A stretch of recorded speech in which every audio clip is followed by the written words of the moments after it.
if they can hear me or not. We actually seem pretty fine audio-wise, but it would make me feel better. Just knowing that I'm not speaking into the void. So please let me know if I'm speaking into the void or... You can be heard. If I can be heard. Spoken. Hello. Wonderful. Just a word of warning, I might be a little spacey this time. I just got some blood work done right before the stream, so I'm a little lightheaded, but I'm gonna power through it, and I think it'll be okay. Might wipe out a little more, should be fine. I'm gonna get started.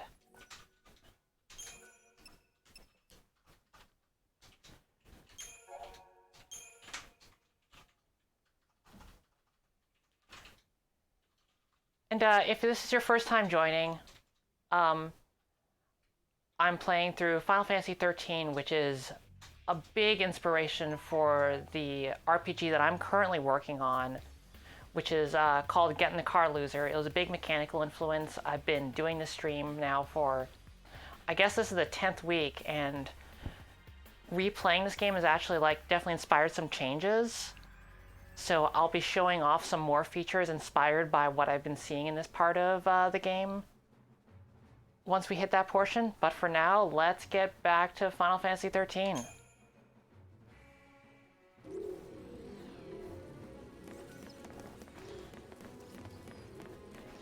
We left off right in the middle of a hangar deck. Yes, just a lot of fights.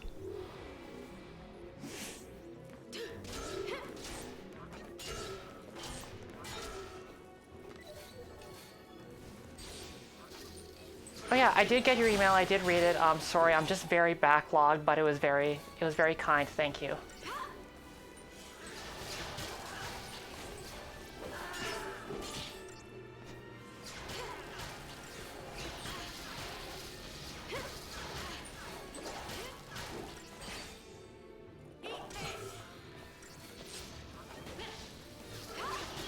Is there anything interesting about these jerks? Not really.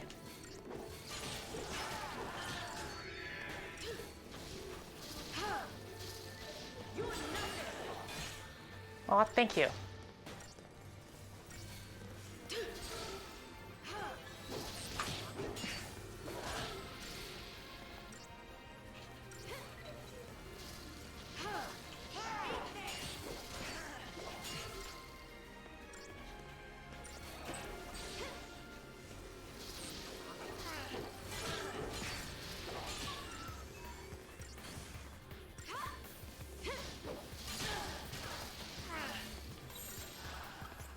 Oh, okay. Definitely actually do have to pay a little bit more attention than what I was doing.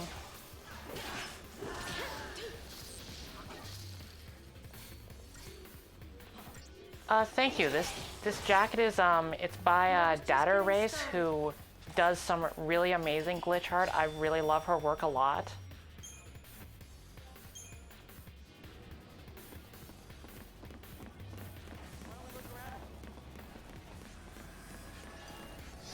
So I'll show it off a little more once we actually hit the get in the car portion of the stream, but the big influences are both the stagger system, because I really like the way that it gives it makes combat very inertia driven. Either you're doing it very well and you're on a roll, or you're not. And it leads to very dramatic swings, which I think are just very satisfying. And the other thing is that I also really like the paradigm system, where you go into battle having built these these little pre-made decks of what strategy are you doing, and we have a variant of that in Get in the Car. It doesn't necessarily quite look like that, because instead of having paradigms, it's just you pick what abilities you want to have, and it's a rotation of 3. I'll show a little more of that once we hit that section, but it's sort of building off the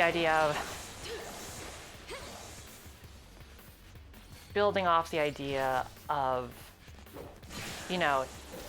you have to make a decision going into the battle, what strategies am I going to be thinking about? And then turning those into like discrete game plans that you just execute. And yeah, it was very inspired by Lightning Returns. I think well, cause like Lightning Returns is obviously building off the systems in this. The outfit systems are very, they're similar to Paradigms. Insofar as they're like a little more customizable, but they ultimately perform like roles.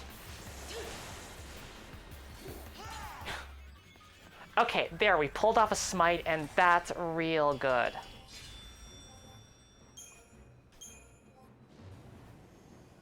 Lightning Returns was the first one that I played, and honestly, I really love it a lot. It's way more weird and experimental. It's inspired by Majora's Mask, and is taking a lot of the concepts here and making them like a little more action RPG-esque.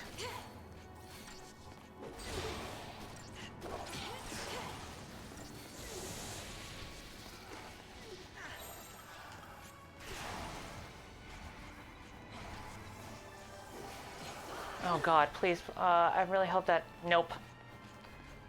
No. That'll teach me to pay a little more attention during fights.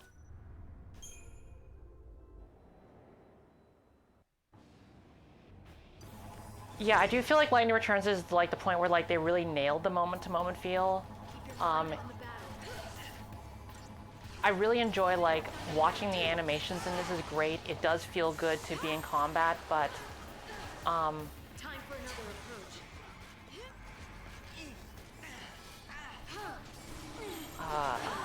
shit. Keep the enemy off balance. No, okay, I'm fucking up. So I'm just gonna not talk for a moment.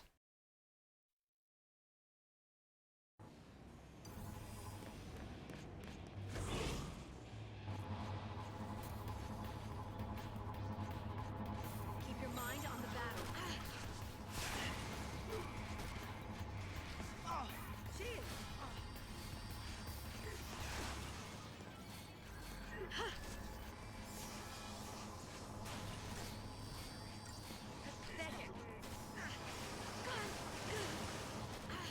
Come on, man. Shield.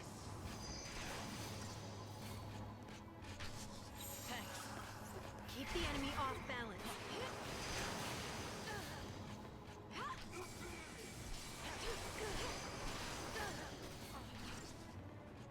Feeling nervous?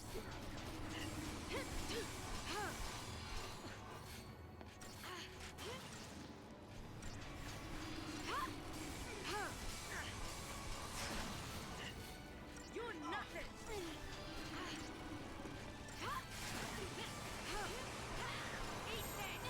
Said for games where just like pressing buttons in the moment feels good. So you might want to repeat the last little bit of stuff you're saying. Sorry, I know there are just some audio issues there. Hopefully I should be audible now. I've got Miguel off camera helping me with make sure audio levels are okay. But yeah, I was just saying that like I feel like Lightning Returns just has some really good moment-to-moment game feel. Like it just feels satisfying immediately switching to a defensive paradigm, hitting block, then switching to your attack one and like as Caitlin's saying in chat, like dodging and parrying and stuff, or dodging and like backdashing and stuff is just, it feels good and responsive. And this is honestly like a part of game design that I don't really know that much about. You know, I've traditionally done visual novels, which are not big on, you know, moment-to-moment interactions. Like, not that moment-to-moment interactions aren't important, they're just very straightforward. Whereas, Keep the enemy off balance. even making an RPG, you need to make it feel good every time you press a button. And it took me a very long time to, like, get to that point with Get in the Car. because a lot of it's in animations, a lot of it's in like what happens when you do an attack, like just amounts of like juice on attack, like having like screen shake and like flashes.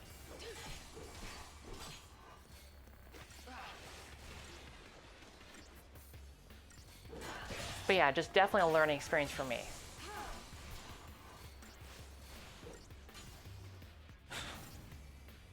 The slowdown on Smite is good. Like, I'm glad that it draws attention to itself so that like it's hard to miss.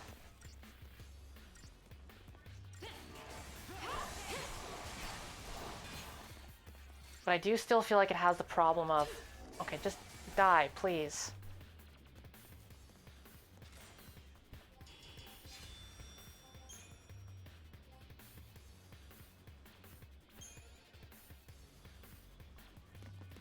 I feel like for me personally, like the moment when I started paying attention to like the big conversation around Juice was like when Vlambeer's stuff started to get big, because obviously like they've got that shit down to a science.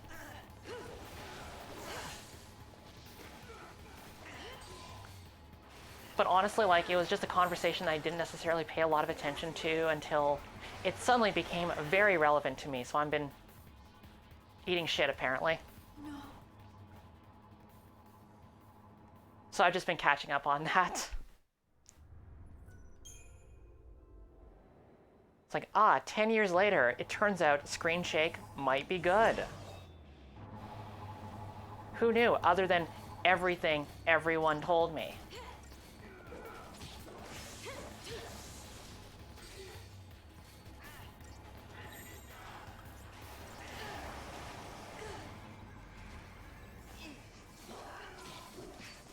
Yes, I'll be at GDC. I have, I'll be doing an indie soapbox talk, but that's it. Otherwise, I'm just gonna be there. Just gonna be taking notes on stuff.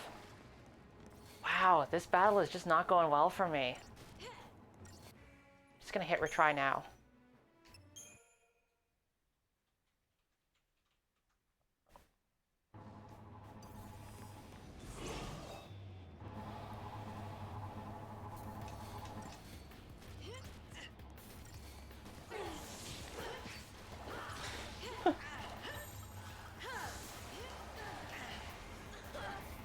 Okay, let's start with some buffs.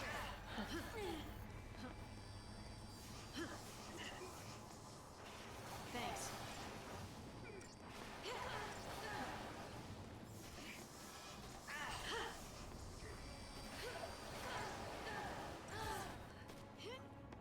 Oh wow, that went really bad. I'm gonna try that again and I guess get more aggressive about bolstering just firing off cures whenever I have them.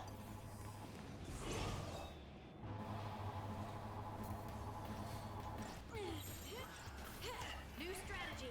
This might be a fight I actually use one of my buff items on just to get that started real quick.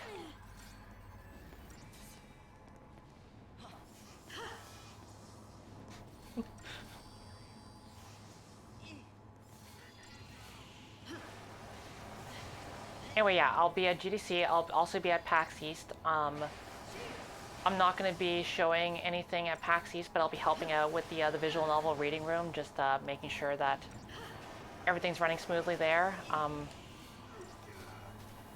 And I'm really excited. There's some very cool games as a part of that. So I hope if you're there at PAX, you'll check it out. And if you see me at any show, just always feel free to say hi. It's always nice to talk to people.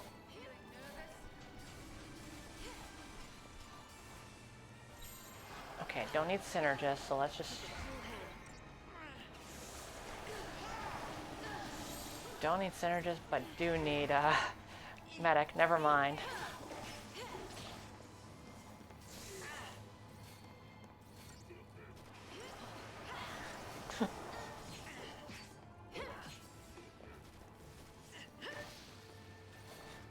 Thanks.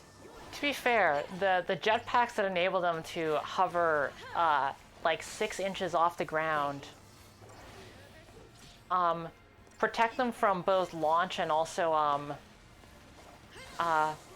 quake, so it's definitely working out for them.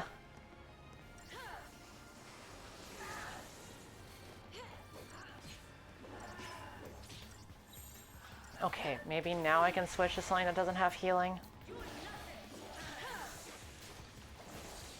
Yeah, you can't launch these guys, so what is even the point?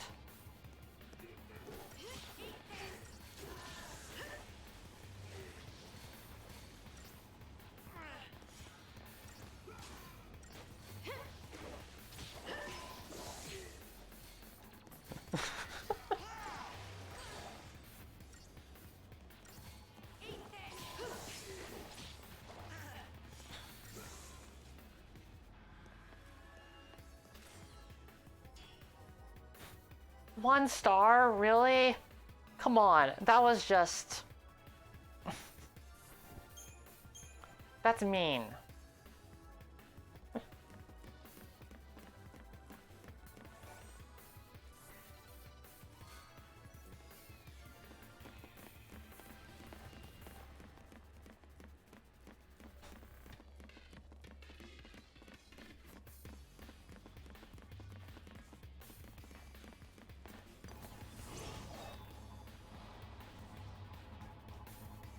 Back me up.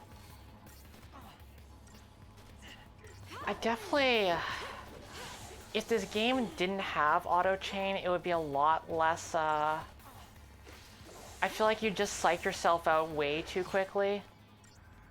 Like, I feel like that really is the key part of it, is that you're not worrying about individual commands. Change of plan.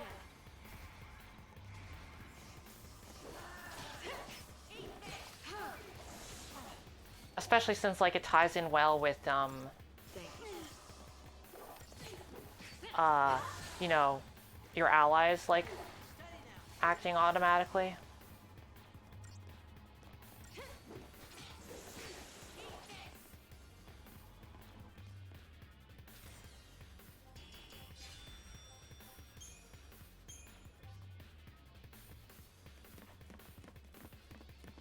Just in general, a lot of the TP abilities are not quite as interesting as they could be. Lightning Returns is really good about this.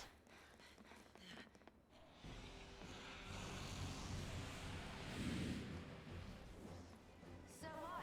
How do you figure this makes us lucky? Because when we kill it, we're one step closer to veneer. How's that? Well, when you put it that way.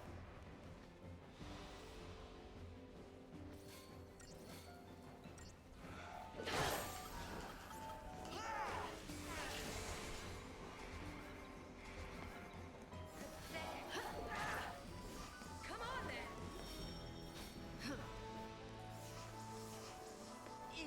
Thanks.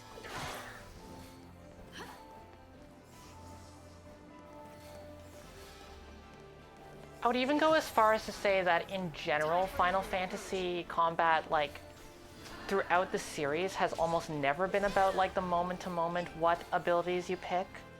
I think they sort of figured out that, like, the interesting thing in most Final Fantasy games is figuring out, like, what are your builds. Like, you see that in a lot of the classic Super Nintendo ones,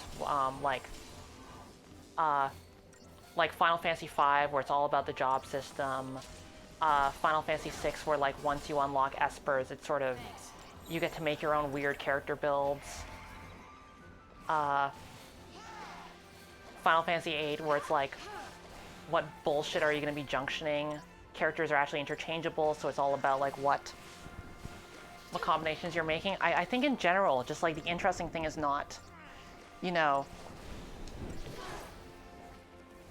what actions are you taking, what menu options are you picking. It's you know, the character builds.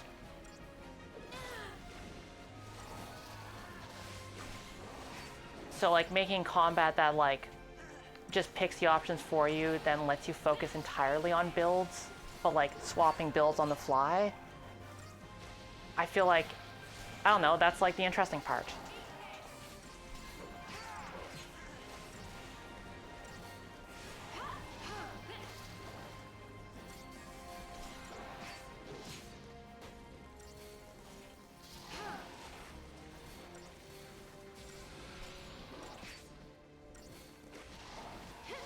Oh, almost had him.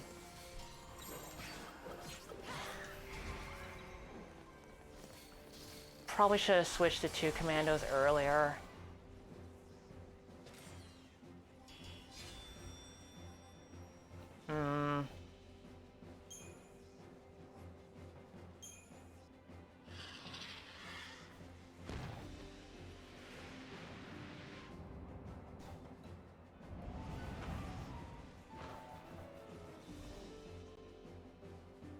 Another one! One big fat stroke of luck after another. I'm so happy I could cry.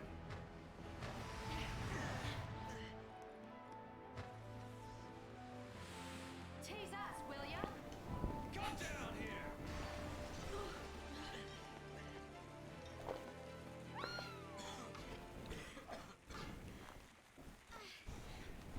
Vanille!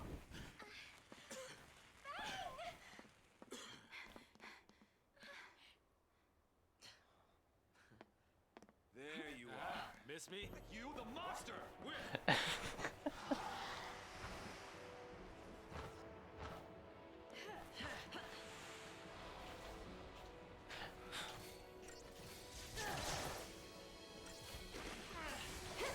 Oh yeah, Oh no, I guess I figured him out without Libra. Never mind. You asked for it.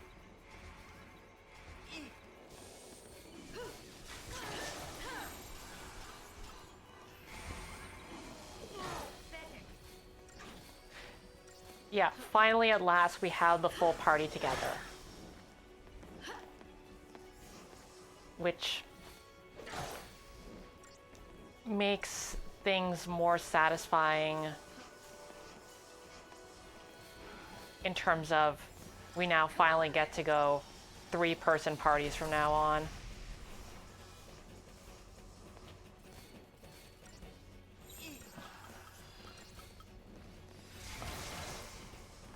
Thank you.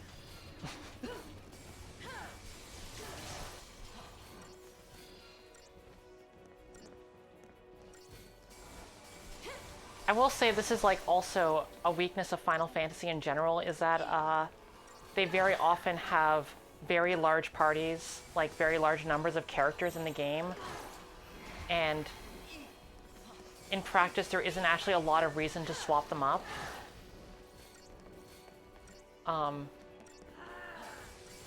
Like I feel like basically everyone that struggles with this.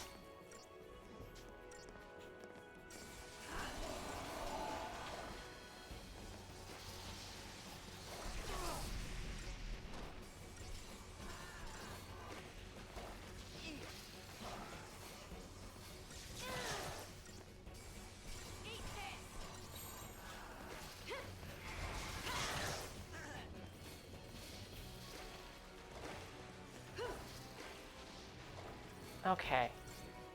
If I go all commandos, can I just fuck this guy up real fast this time?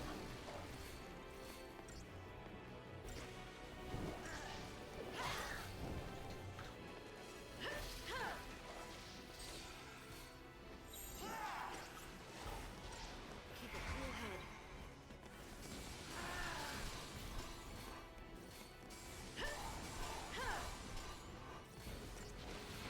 Eat this!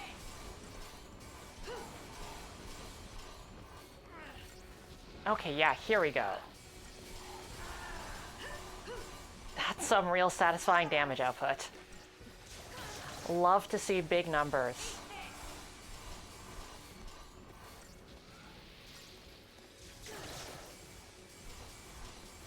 Well, that's interesting. Tell me more about party switching in Tales. I've only played I played Vesperia, which doesn't have that feature, so I'm really interested in hearing more about that.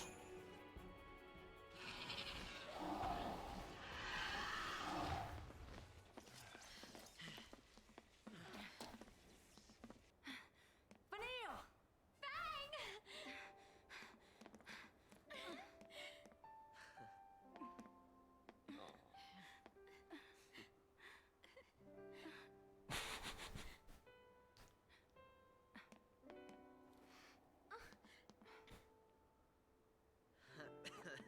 You've still got time. something I need to tell you. Making me worry like that. We'll talk later, Missy. What's wrong? Huh? Oh, nothing. Nothing. What's on the agenda? Toppling the sanctum? No, I mean really.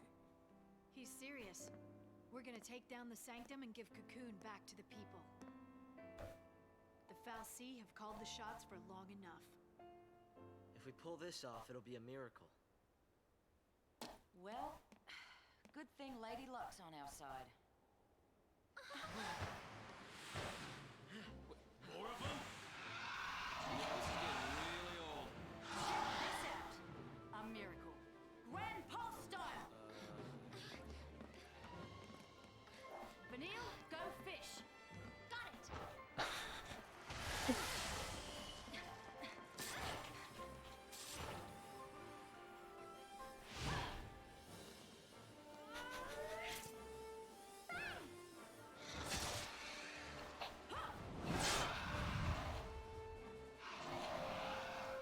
That's a good girl. All right. Let's get on! That's a good girl.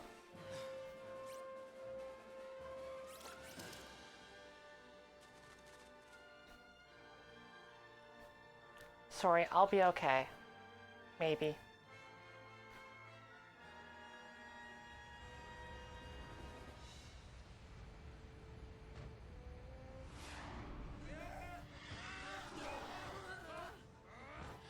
Believe in Lady Luck now? Yeah. Lady Bad Luck. Ah. Time to purge a Primarch. You got it. Yeah!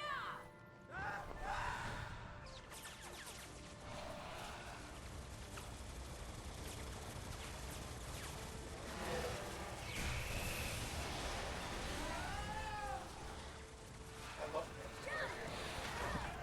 it. Thanks for the help. I had my doubts. But I also believed that if we stuck together, somehow we could change our fate.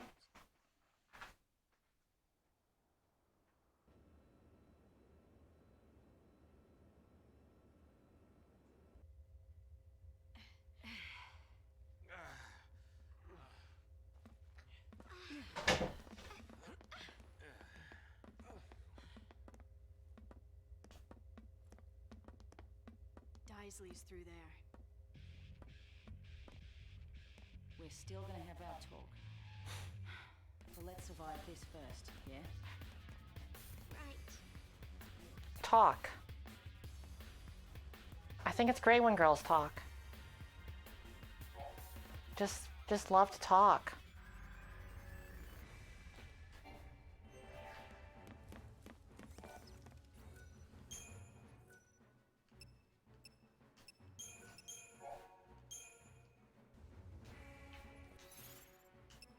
Yeah, I feel like making characters like element based is a really good way of like forcing you to mix up a party constantly. Obviously like Persona's really good about this, where Persona's good about this. I've recently been playing Tokyo Xanadu, which is got some weird stuff going on, but definitely good at making you like swap out the party based on like what enemies you're going to be encountering, just because of like the element system. Like something that like makes it really obvious there are correct choices of characters to bring in this, so you better know all of them and you're gonna see all of them. I guess I'll upgrade medic for lightning.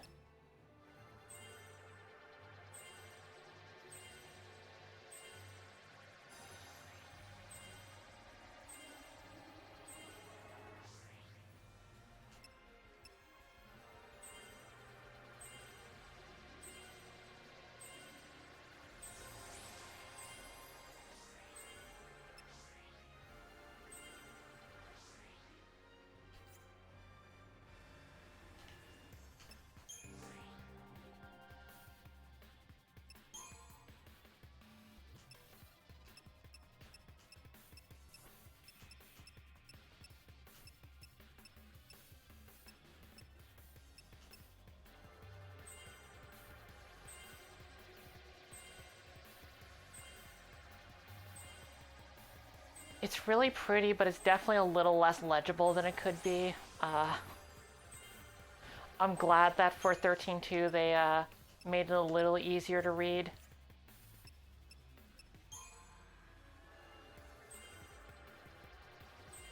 And more focused on abilities.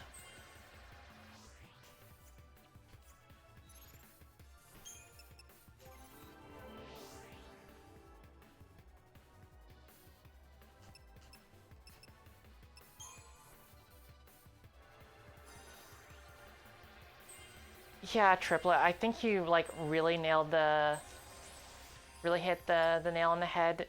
In general, players will just tend to be more conservative. Like, if they find one thing that they think works, they'll just stick with it even if experimenting would lead into something better. It's just how players are, so you generally have to work pretty hard to convince players to like mix things up and take risks and experiment. I'm really hoping that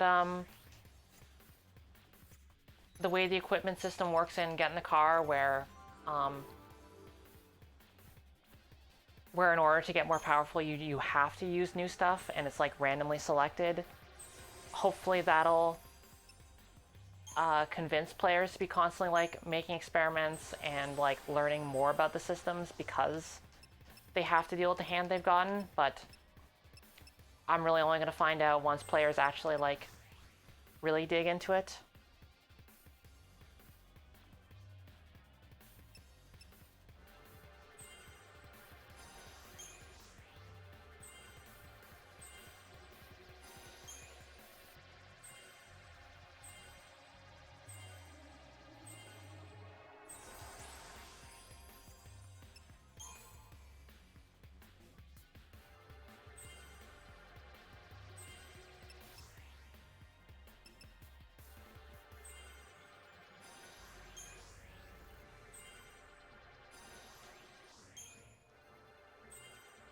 I mean, I feel like often the problem is when players come across strategies that are like good enough but aren't fun to do.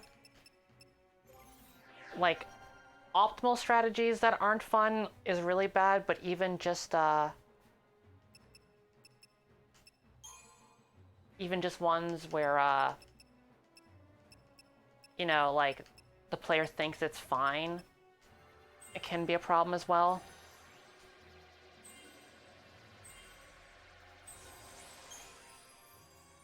Yeah, Transistor was also really good about that. And one of the things that I really liked in Transistor was the way that whenever you got a new ability, you had to use it in order to unlock more story stuff. That really stuck with me because partially because like the writing was really good, so I did in fact want to see those. Oh yeah, Saz has haste now, so probably he should be my synergist for a while until Hope gets it. Like, really, really, that's all that matters.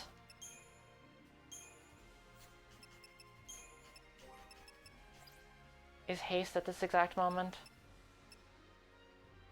And I have lightning as a medic, so yeah, that's fine.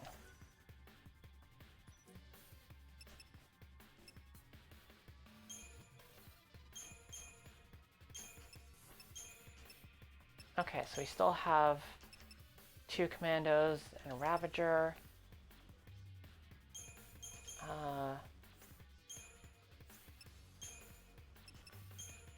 I want Synergist Saboteur, yeah. I want that one. And can I still do Smart Bomb? Yes, I can.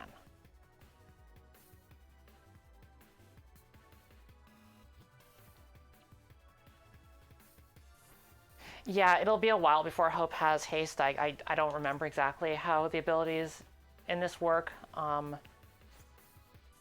But yeah, haste, very important.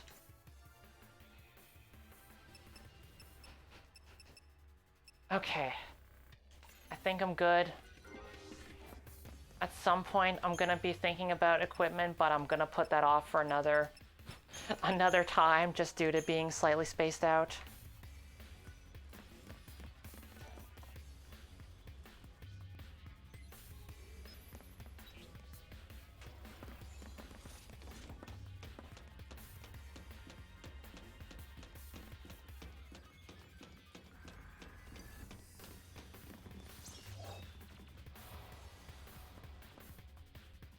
Nothing I can't handle.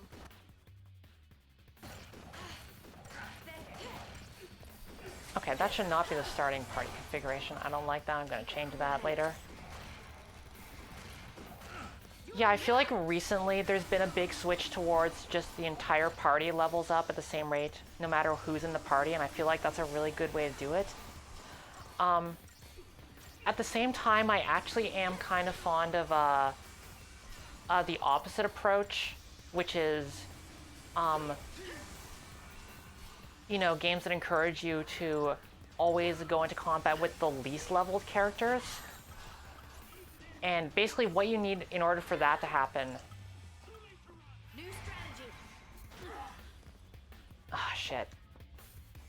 Sorry, let me focus and I'll complete that thought after.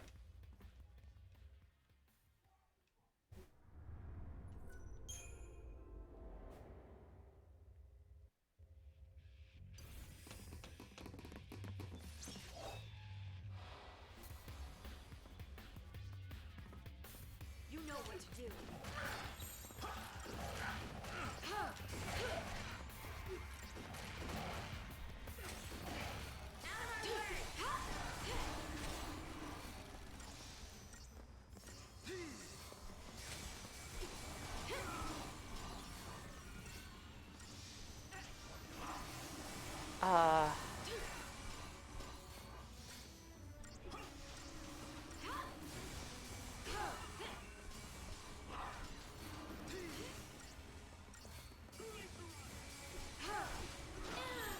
Okay, switch to... You looking at me?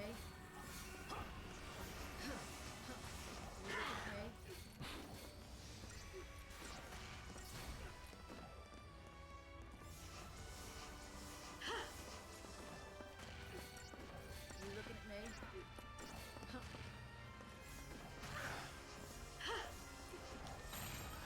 You looking at me?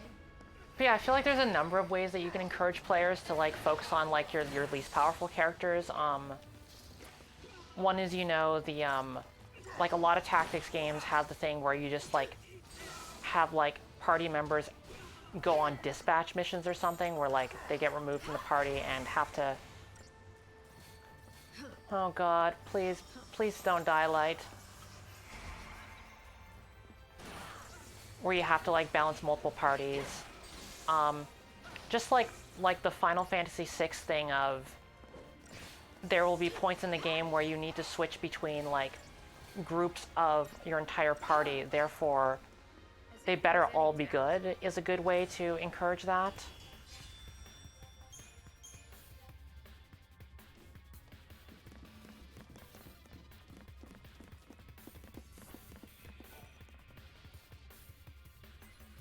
But like definitely the game has to communicate that there's a reward for focusing on weak characters or a penalty for not focusing on them.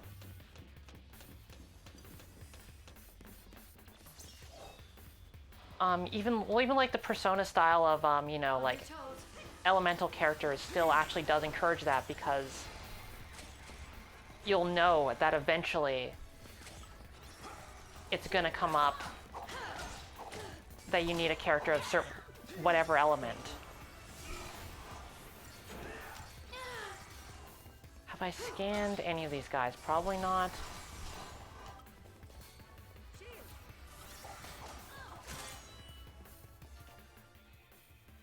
Okay, have not scanned Destroyer. No, no, yes.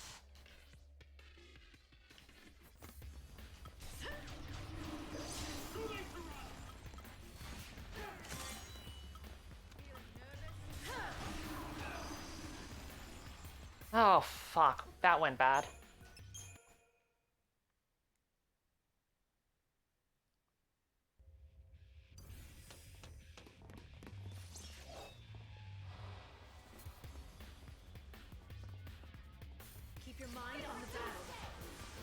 Okay, actually gonna leave this paradigm up because it's very defensive and I'm taking a lot of damage. At least until we get some buffs. Come on, then. Thanks.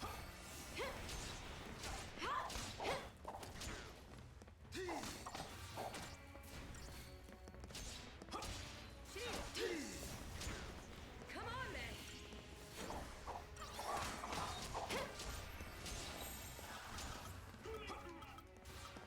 Change of plan.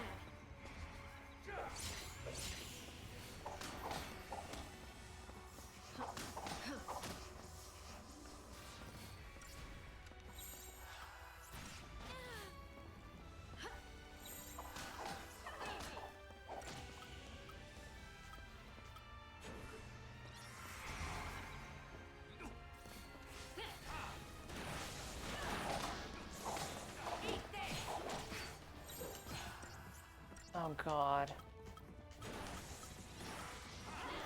Okay, I think what I need to do is I need to create a paradigm that has... Yeah, I'm missing a paradigm that has both damage and also medic. I just need to be chipping away at these guys. So let's switch that. Yeah, okay, that was a mistake. This is what's been fucking me up. This is not a paradigm that I usually use. So let's set the default to something else. Change this one to be, medic has to be lightning because she's the only medic.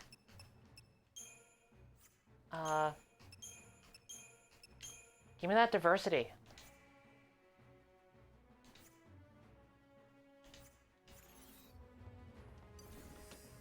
There we go.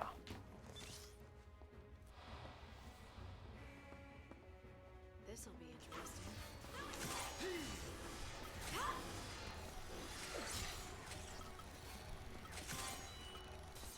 Eat this!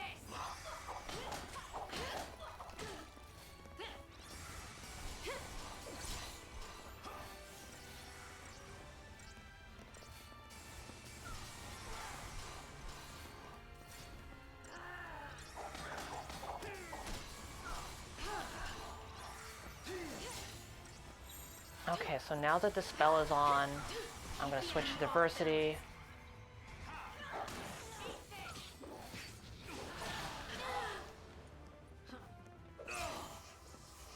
Oof. Okay, yeah, this is going...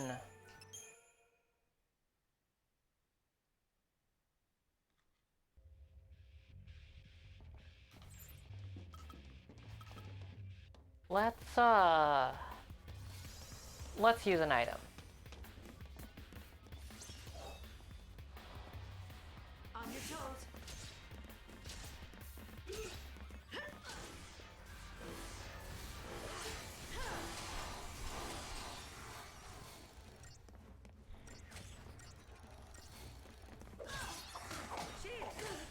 Not the most optimal use of that, but I think even just taking out one of these jerks will do me a lot of good.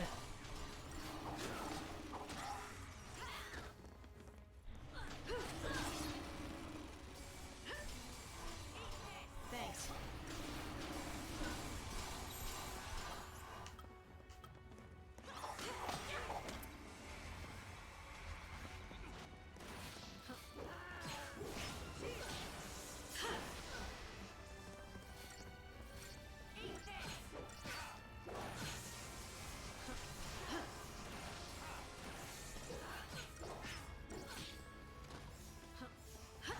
In general, I don't mind this kind of difficulty spike. I feel like, you know, we just had the bit on like the hangar deck where it was like a lot of relatively easy enemies. So having like this as a contrast feels pretty good to me.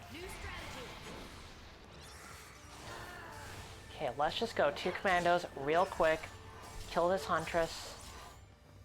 Just fucking end this. Then hopefully stop Saz from dying.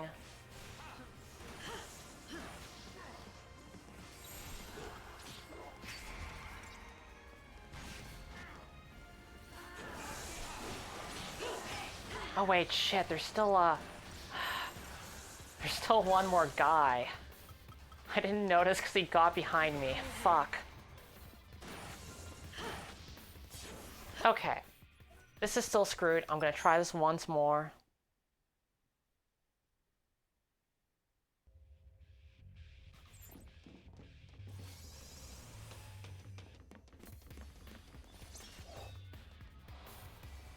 Keep your mind on the battle.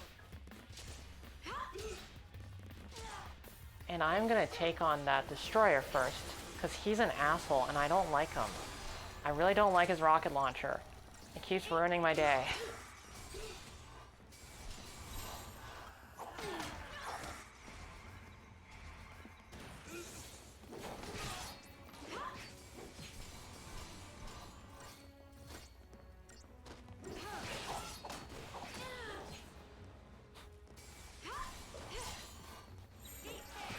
Change of plan. That wasn't the medic paradigm I wanted to use. I just panicked when I saw medic.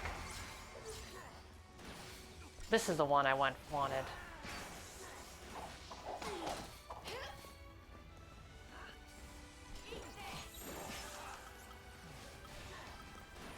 Keep the enemy off balance.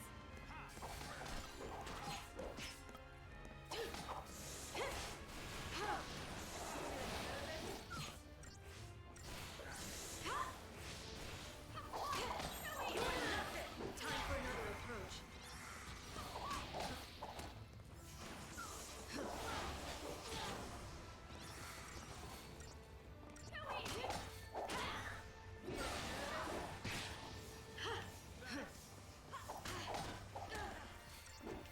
Please don't die, Fang. I really need you.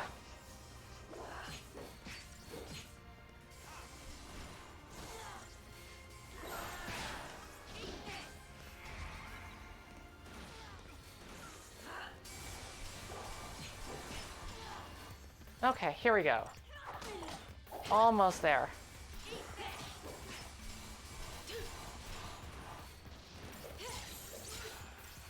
Keep the enemy off balance. Smart bomb to stagger this jerk as quickly as possible. Because once that happens, he's just gonna live in the air. And then I don't have to worry about anything.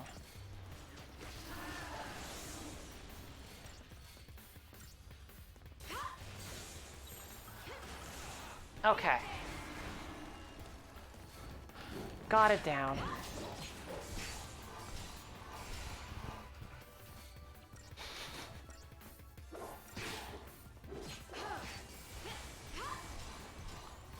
Sorry, Reaver, you were doing a really good job. You were definitely scaring me a lot, but unfortunately, you now have to go to space.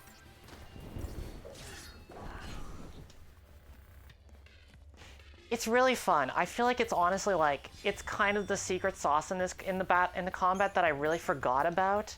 It's just launching enemies up into the air forever for them to die 12 feet up. It's just good. And like definitely pulling that off after several tries just feels really satisfying.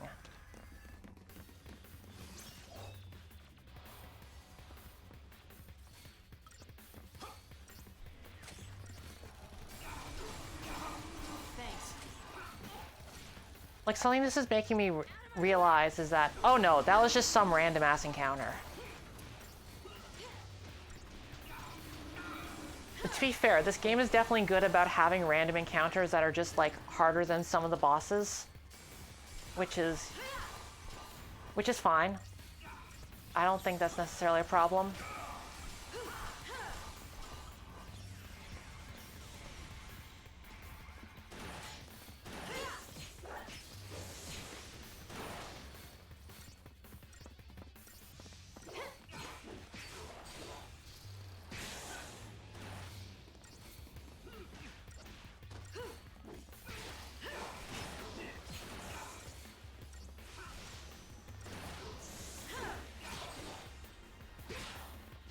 definitely do feel like, okay, so like when you use a smite, the game slows down to like really show that impact. And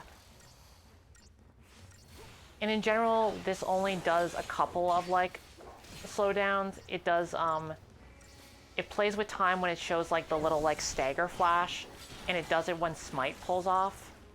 There might be some other abilities that do it too, but I don't remember at this point. But I feel like when you launch an enemy and it kills them, that's always just like such a funny thing to have happen that the game should acknowledge it more. I feel like there should be like, if it had like that slowdown, that would be a really fun way of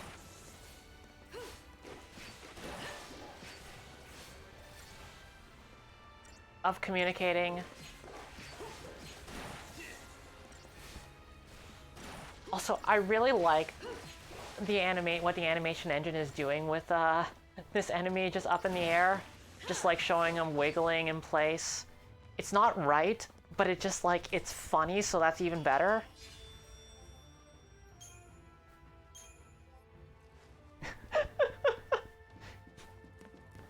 Yeah, if it was like if it was the Super Smash Brothers like little twinkle, that would be a really good that would be a really good killed by launch thing. I'm not sure how they'd make it work in an indoor environment like this, but it would be funny. On your toes. Oh, this is gonna be brutal. Man, 4 of these guys sucked even like when they didn't have a friend. Oh boy.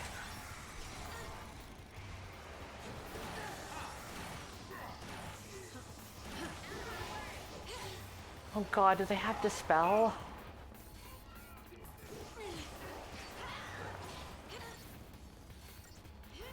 Okay. Well, that was fucked. I think what I'm gonna do is I'm gonna go into this fight and immediately summon Odin because I can.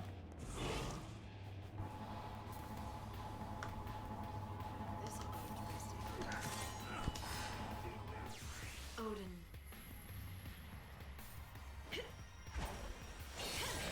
Yeah, in this game, it varies from boss to boss, but in general, a lot of bosses can be launched. Nearly every boss can be staggered, and nearly every boss can like have like most status effects work on them.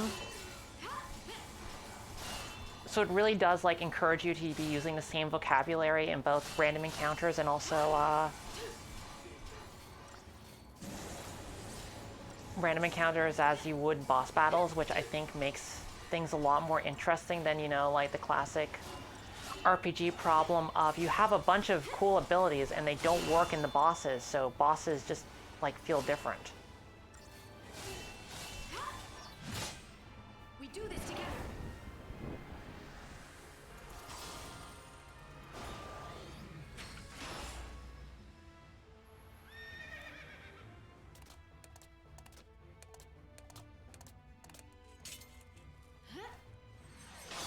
Let's ride. Well, the thing is that in this game you will use poison on a random enemy because like there's good reason to do it. Like there's no cost to it, so it's something you should do. And that's like definitely something I've been trying to capture and get in the car as well. The fact that like your only resource is like The storm is here.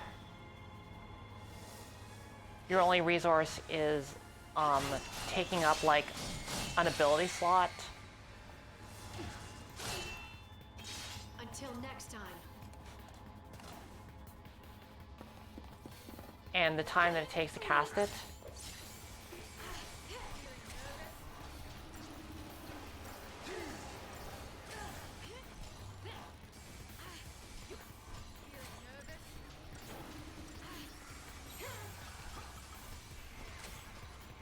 Okay, really hope she doesn't die.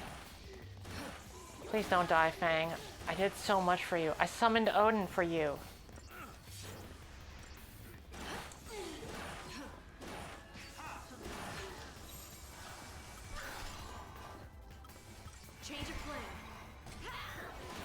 Oh god, I really thought I was doing okay enough that I could switch paradigms, but no. Extremely not. Yeah, in general, I don't feel like the summons are super interesting. I don't think they add a lot. I think they were like a very weird point on the game design document that like they put in because they'd already done a lot of designs, but like they don't really fit into the game's combat idiom at all. The resource that summons use is TP, which is the resource that carries over between fights. So like right now, you can see right below Lightning's health bar, there's 2 TP. And you can also see the meter showing that like it's on a curve. So like the first 2, yeah, so depending on how well you do in the battle, you'll get part of that meter back. Keep the enemy off balance. Oh, he's staggered. I should switch to 2 commandos.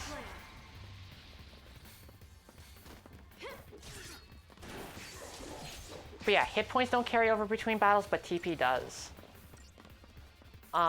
In practice, you don't really use it for much in this. Just another battle. You have certain special abilities that work on that. The summon uses up 3 TP. Libra, the scan ability, uses up 1. So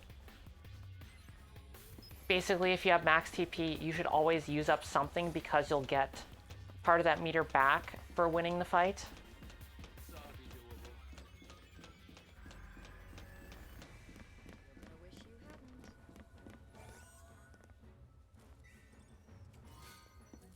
Yeah, in Lightning Returns, it's very much about the economy of managing your hit points over long periods of time, and I think also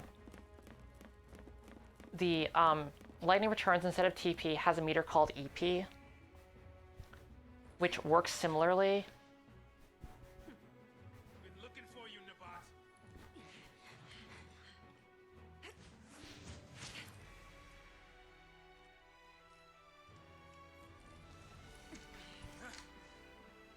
Your Eminence, please escape.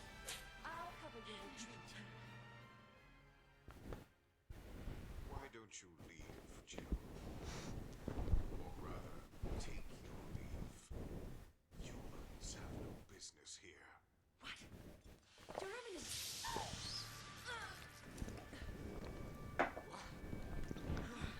Can I get an F in chat for Jill Nabat?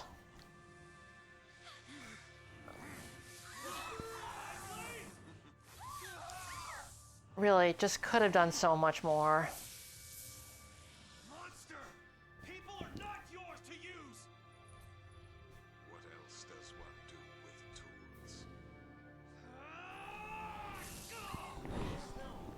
Cocoon is a factory built by fal'Cie, a factory for the mass production of human thralls. Not anymore, it's not. What can mere men do without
Yeah, I don't feel like this game is about having like a singular villain.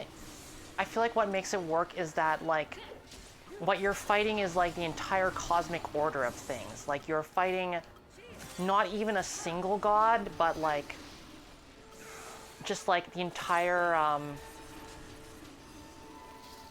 like what you're fighting is Take down the enemy. yeah, no, just like the whole pantheon.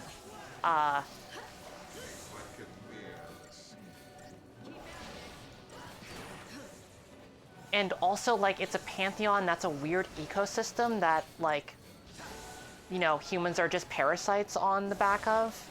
I feel like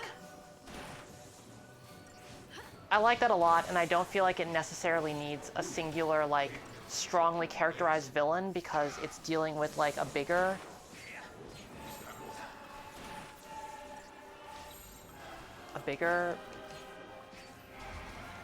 concept. And yeah, every game in this series turns into the absence of gods creates a weird lull, so then a new set of gods comes and takes their place and just also fucks everything up.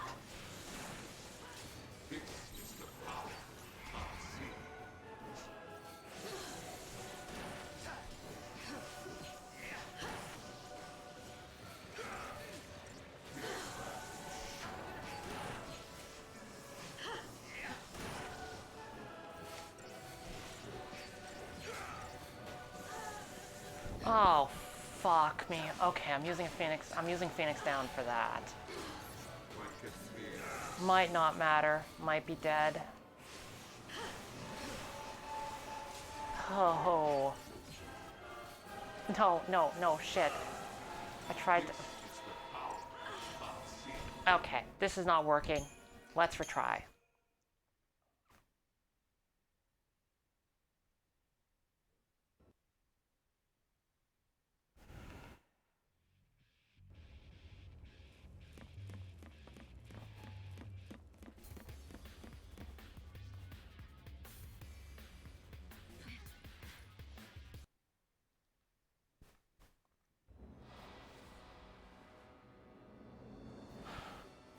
It's really upsetting that the faces are moving.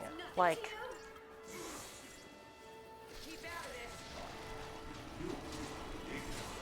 Like, I feel like Final Fantasy often has bosses of this idiom, but the faces don't move.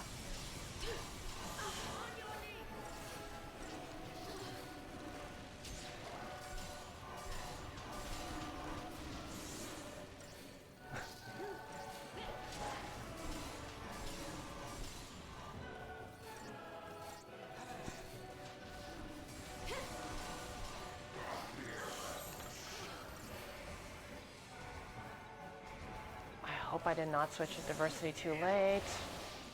No.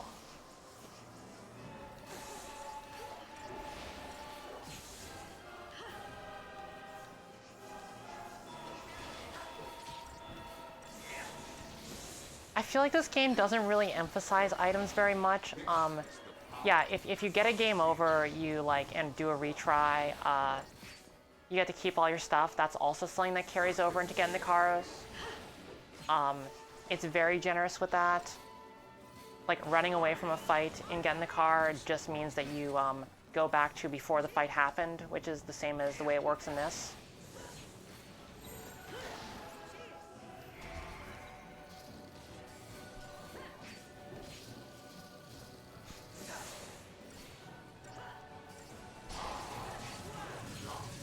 Oh, that's probably bad.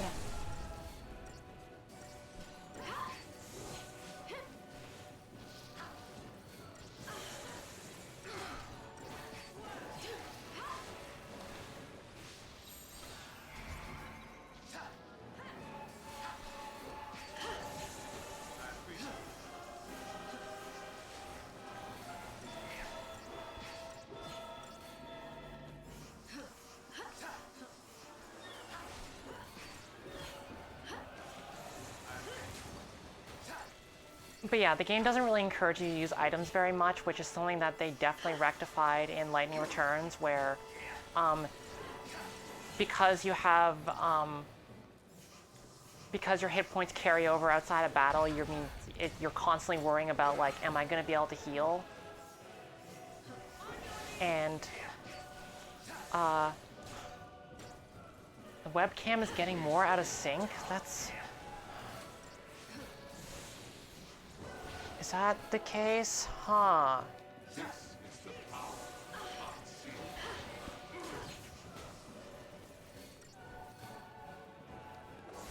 No, that's really good to know.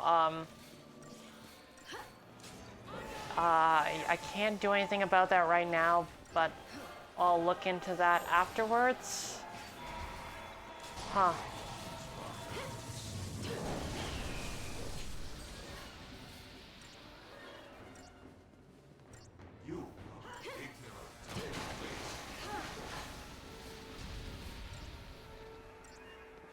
Okay. Well, let me know if it does become a problem at any point.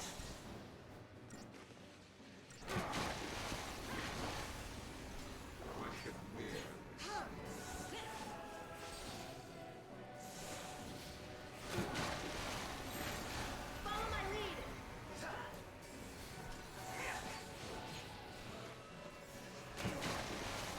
Oh god. Don't die, Lightning. Please don't die.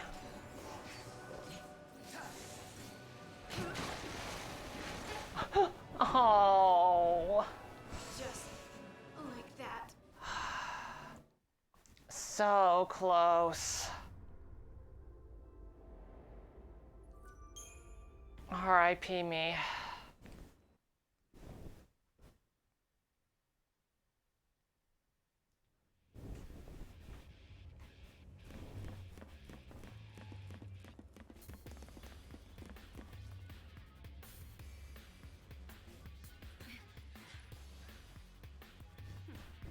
Been looking for you.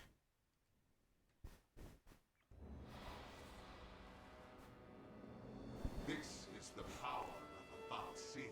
Cocoon's nothing to you? On your knees.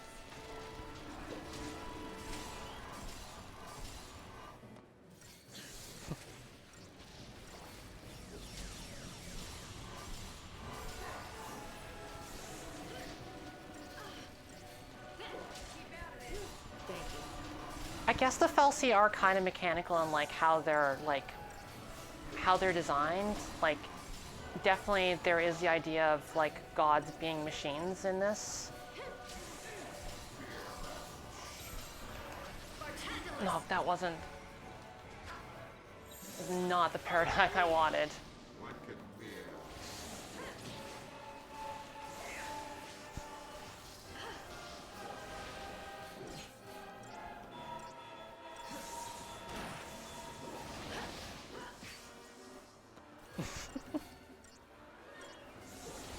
Yeah, Isaac in chat is saying that like they never saw any of the design in this game before designing the Machine Devil, which I think is honestly, which is fine. I think we've got enough Final Fantasy XIII influence, to be honest, and the Machine Devil's design, which I don't think we've actually shown in public yet, but it's real good.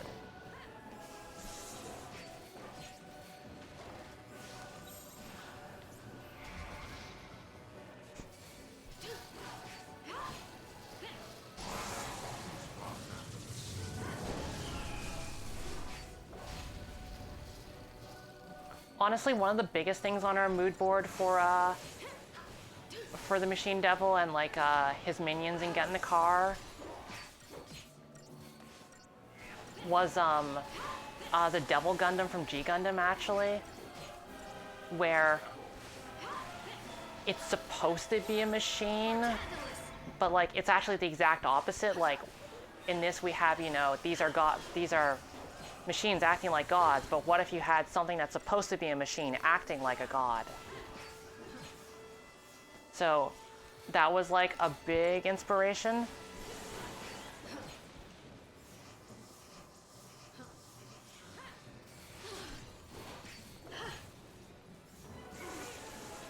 Yeah, I love the Devil Gundam's design so much.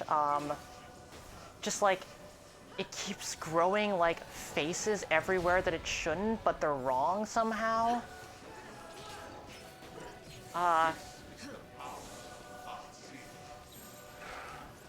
Isaac saying in chat that they were inspired by Reaver bots and Mega Man Legends. That's good. I didn't make that connection, but I can definitely see that like the moment you say it. Let's go!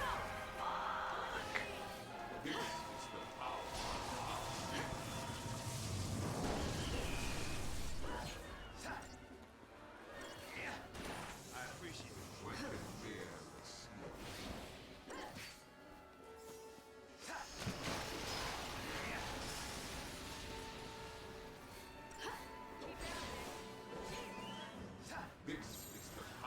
Bartandalus!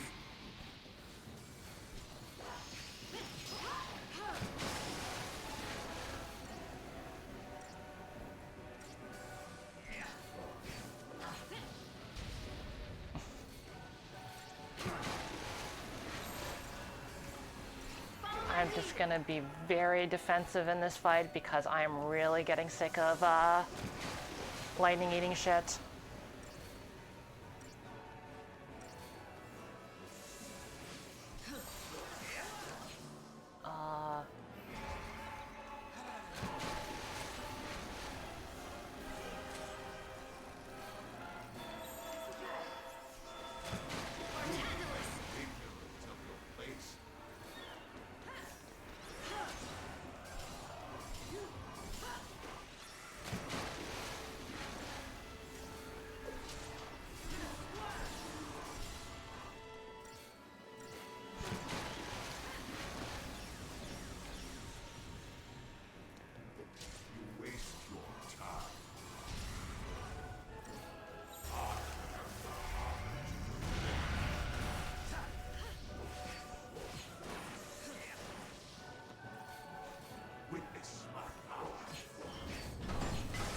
Oh boy.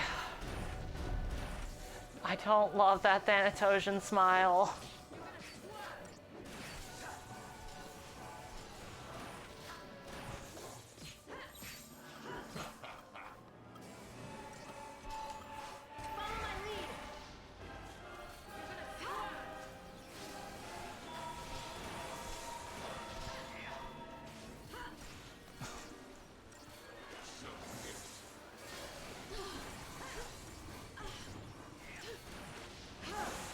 Okay, come on. Please get staggered. Please.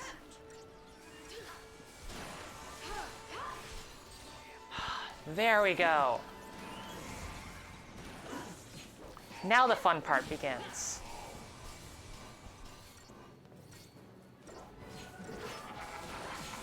Oh no. Never mind. This isn't the fun part at all. I take back everything.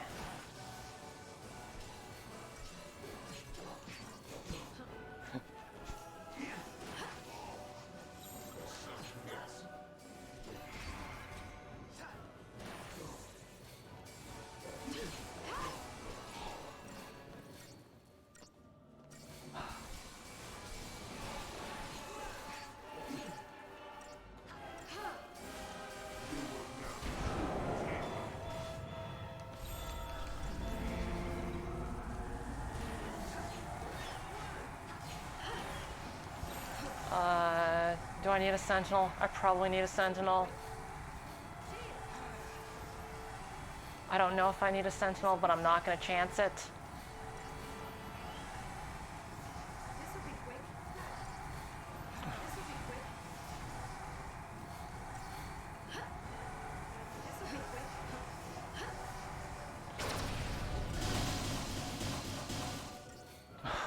Give it your best shot. Ow.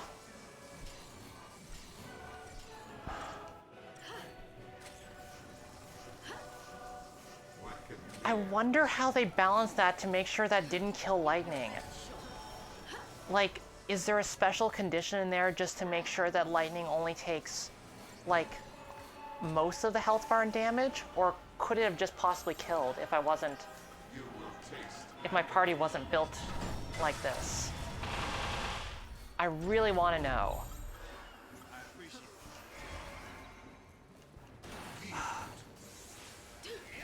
Because definitely it would be very smart if it worked that way, and it would be extremely a dick move if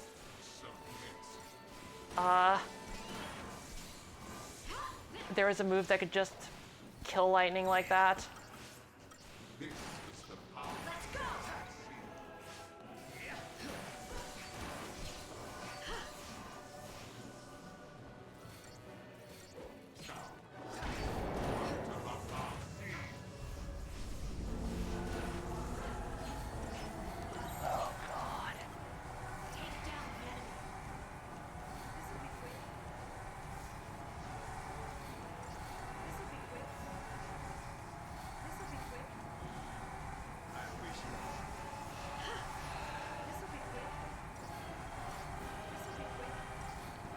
Well, I hope I survive this one.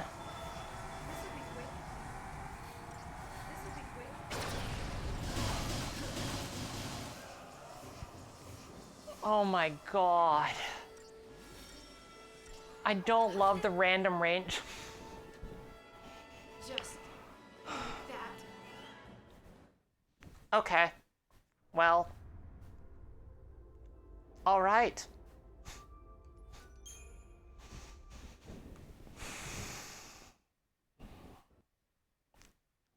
Okay.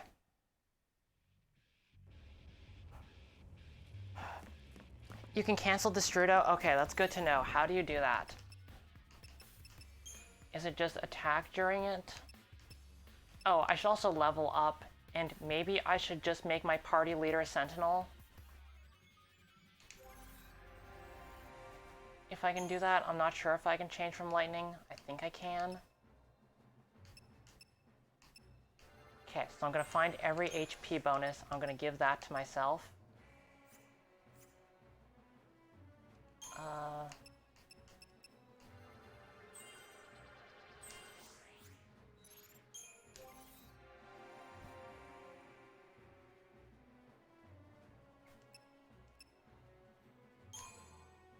Okay, yeah, so I'm not going to worry about that strategy. Instead, I am just going to...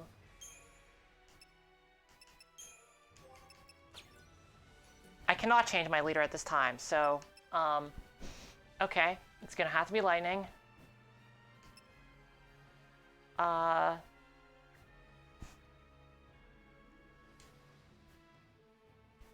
Okay, so I guess I will just try to deal enough damage to interrupt that.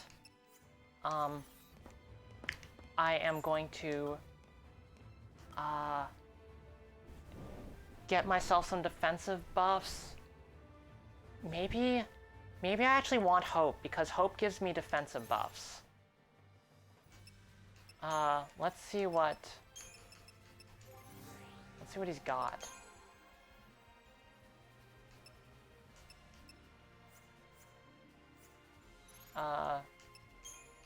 Yeah. For Synergist, he has Protect and Shell.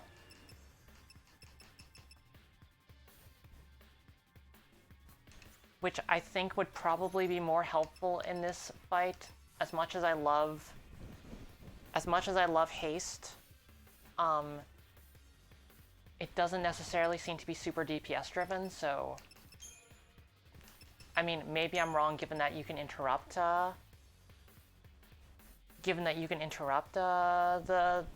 super attack. That makes it kind of interesting, like, if it is the case where it could be either, like, you could save yourself through either DPS or through defending yourself. Like, I wonder if that was their intention? Okay, well... yeah, sure. I'm gonna leave Combat Clinic in there. Can't. Might as well. Oh wait, I already have Aggression.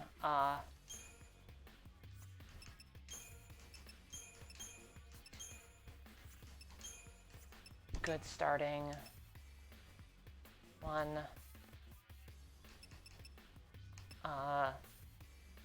This is not necessary.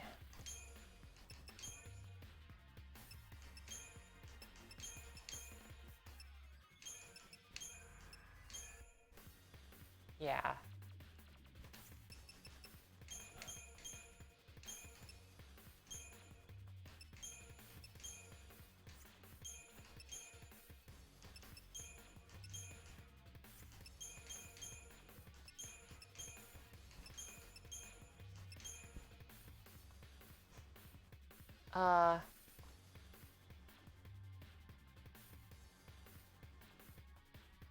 Yeah. Okay, well, let's try this. I feel better about this layout. We'll see how this goes.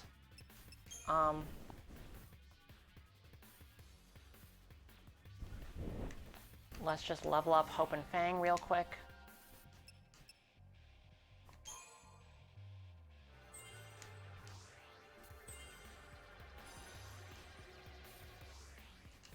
Not that it really matters, I don't actually have that much CP.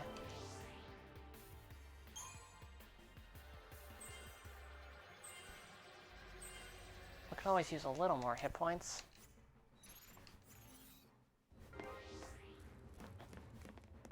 Haha, pinning my hopes on Hope, haha. And you know what? Let's start off with haste anyway.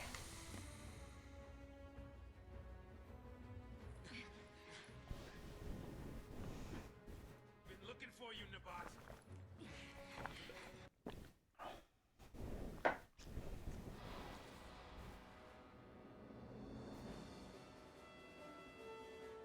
Cocoon's nothing to you? Thank you.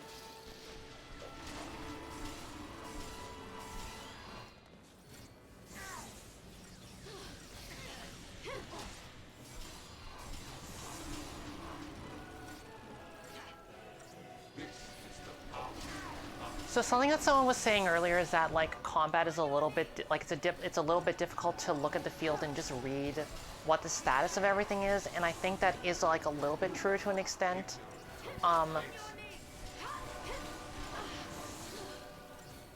The key points to like pay attention to are your buffs, which are in the bottom right corner.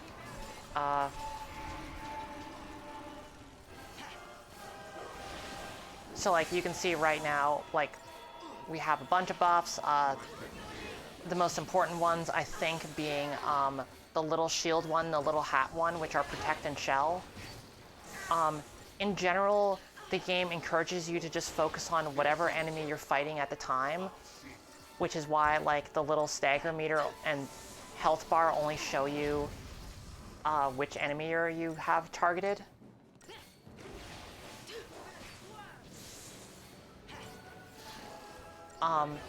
And I think the visual priorities here are actually correct. The stagger meter is much larger because that's the one you really need to focus on, because like it goes up and down much more quicker than the health bar does.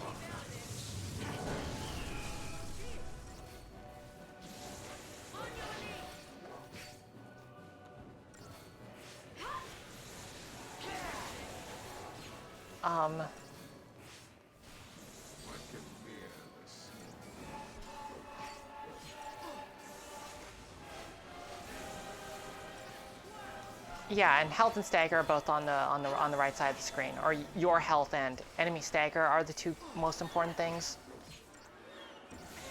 So I feel like that actually is relatively easy to have like a good hold on. The thing that is not great is that like you don't necessarily know how the other enemies are doing that you're not targeting, but I don't think that's necessarily a huge problem, and well, I think that's why it was very smart in Lightning Returns for them to like focus on combat's not always 1 versus 1, but it tends to have smaller enemy encounters, like much smaller enemy encounters than this one does. To the point where like it actually feels like a little bit like it honestly has some like fighting game energy to it in a weird way.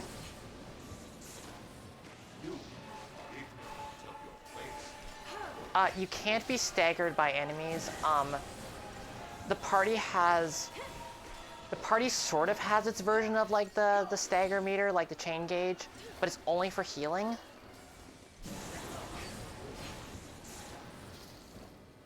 But otherwise, like, stagger is just for enemies.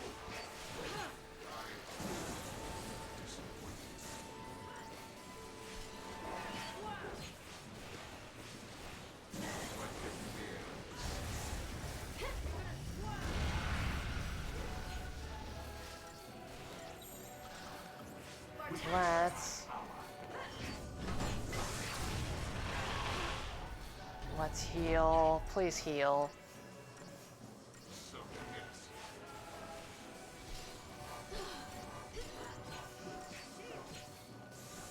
Yeah, Lightning Returns, they replace the stagger meter with, like, the stagger waveform. It actually wasn't even called stagger in Japanese at all. It had a totally new name. They just changed it in the localization to be the same as stagger in 13 and 13.2.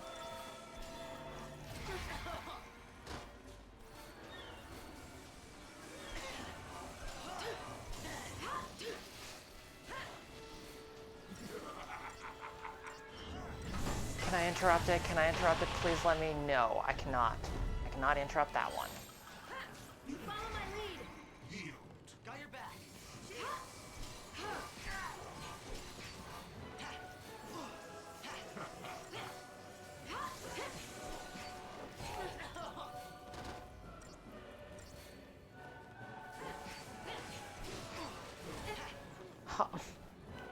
Hope, I believed in you. Like that.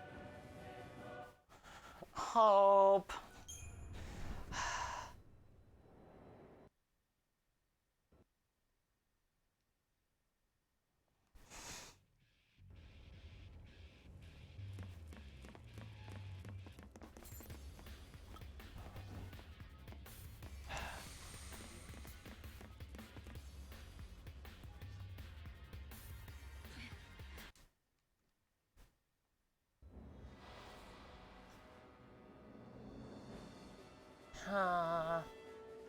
Cocoon's nothing to you?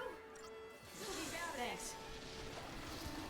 I believe Cura is an AoE heal.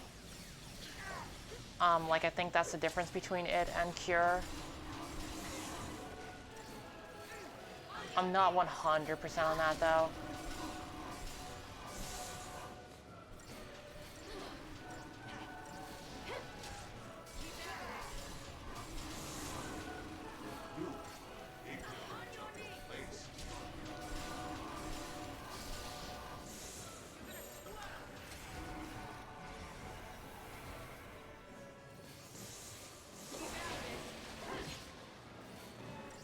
Okay, Cura isn't area of effect. It just hits 2 allies and takes up 2 bars on the meter. That's interesting. I wonder what the actual difference is then. Like, I wonder what makes it difference from... I guess it probably gets cast faster since there's only 1 animation.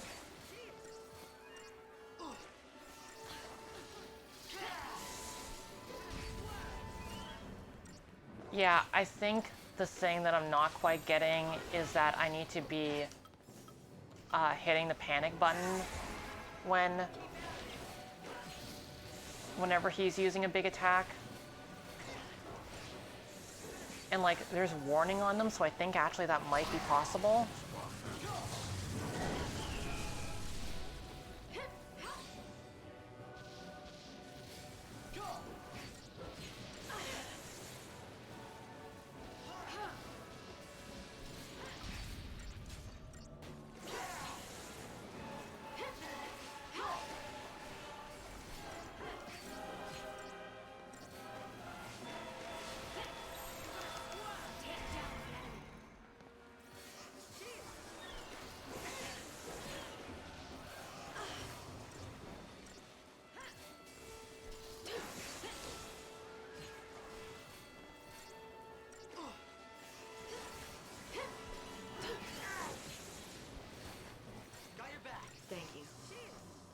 So currently the thing that I've been working on in Get in the Car has been boss battles. I've been working on the final boss as everyone who follows me on Twitter knows and has been screaming about some of the bullshit that I've been putting in there. But just in general, I've been trying to make sure that the boss fights in the game are like balanced and feel good, but like are also like sufficiently difficult. And something I've definitely been noticing in this fight is that I wasn't actually looking at this when I was designing the boss fights. I only like recently started replaying the game.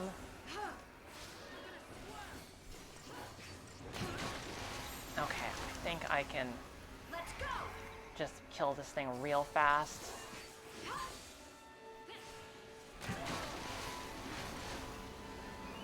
Just die, please.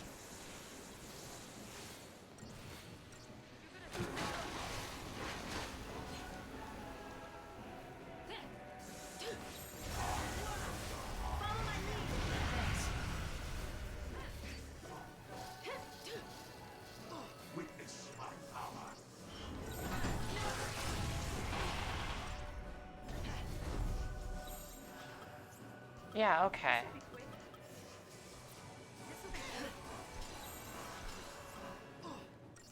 Let's go.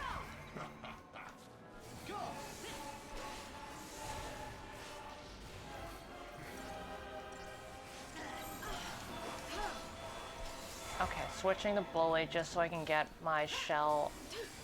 Yeah, so I can get my protect and shells back because I really need those. I really want those.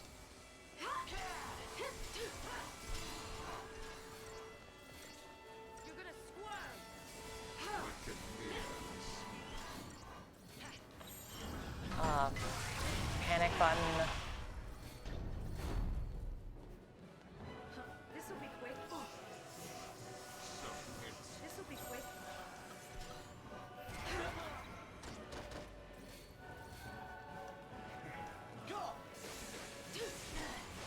Oh wait, shit, I still don't have protect back, so I'm gonna go back until I get those protects.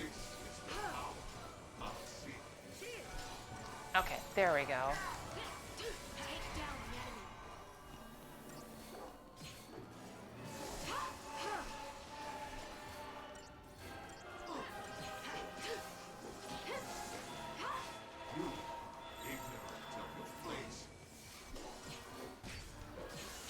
Okay, just about to stagger him. Let's fuck him up. Oh. You are wasting my time.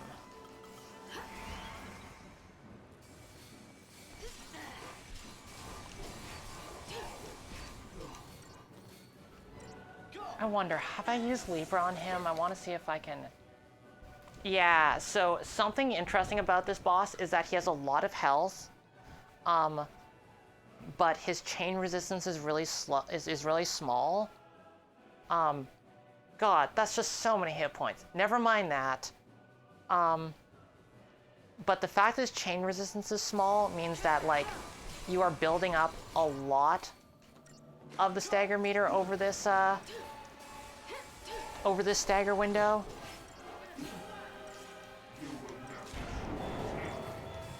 Which means that, okay, can I interrupt it or am I gonna be fucked? Let's find out. Might be fucked.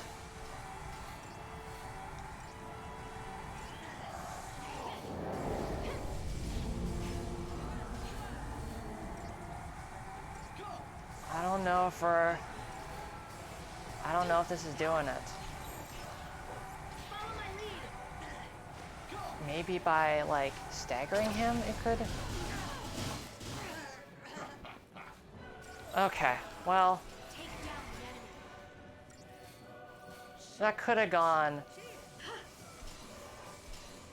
could have gone better, but could have gone worse.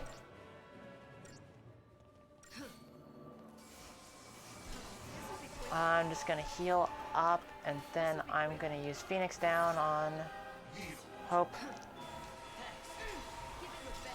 Yeah, I think the winning strategy is just have the Sentinel out, because the Sentinel gives a passive damage reduction to everyone.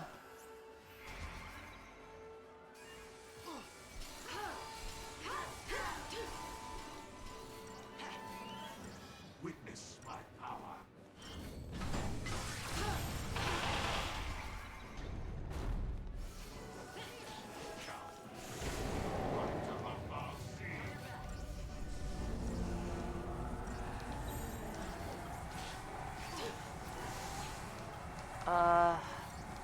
Let's try canceling it by staggering.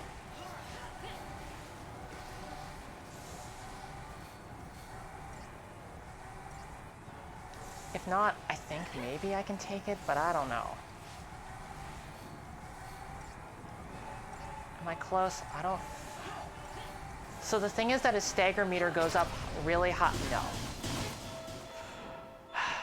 Okay, so the winning strategy there is definitely switching to Sentinel. I think that's probably the only way I'm gonna do that.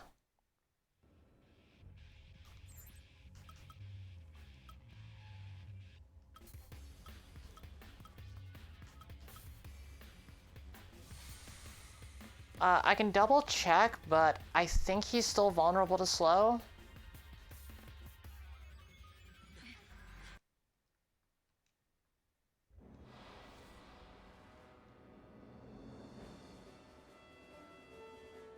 Cocoon's nothing to you? Too light to beg. Okay, let's take a look. No, he's immune to slow. Okay, he's immune to everything, so yeah. Oh, okay, but he might be, slow should re-up, though. Okay, I'll pay more attention once we get to that stage of the fight. Right now, this is... Yeah, I need to kill the heads to get the status immunity, so right now it doesn't actually... Right now, nothing's indicated.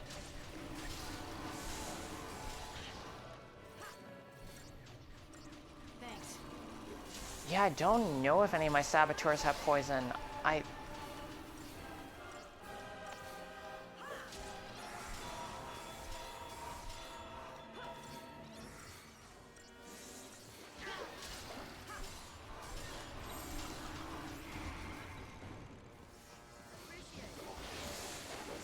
Yeah, I think you're right about Vanille having poison.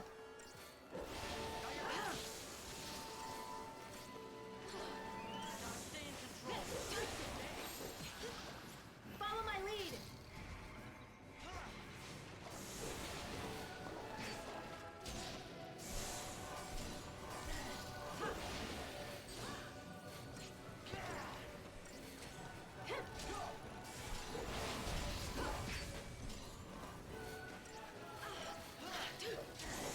Yeah, so there's not really anything you can do at this point, like, because like side quests aren't available yet. We're at the point of the game where there's like, you might be able to go back and like grind against one of those rooms, but in general, there's not really... Grinding isn't super an option at this point in the game.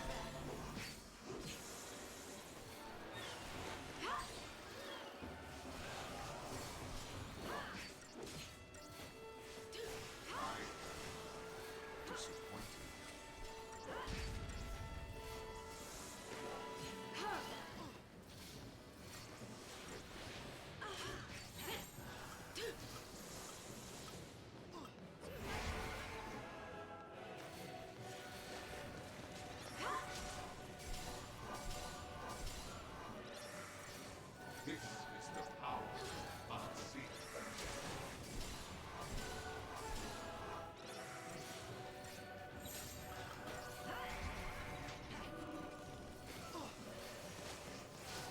Well, I feel like the fact that you can't grind before this fight actually means that the, like, the space for balancing it is a lot more limited. Like, they're expecting you to be able to do it with this particular party configuration, and if you can't, then that doesn't mean that you're weak. It just means that you haven't figured out the strategy yet, which I've been learning is like a big problem in RPG design, is conveying the difference between you're too weak and you haven't figured out the trick.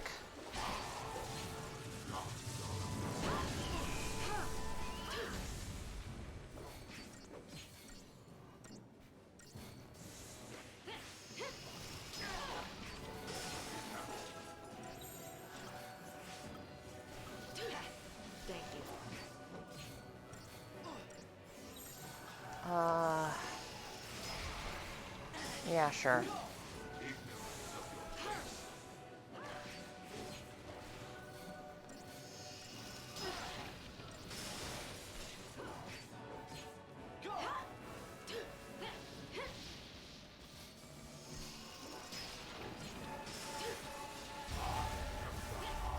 Okay, so what does he look like now? No, hasn't happened yet. Okay. No. There we go. So yeah, as you can see, he has like less status immunities now. He's immune to less things, although...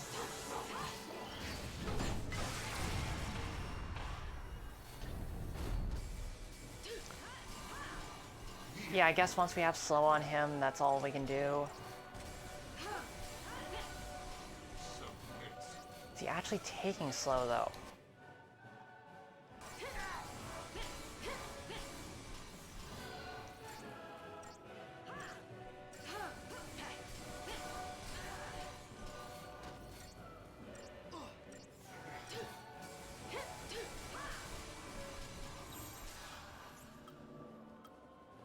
Let's go!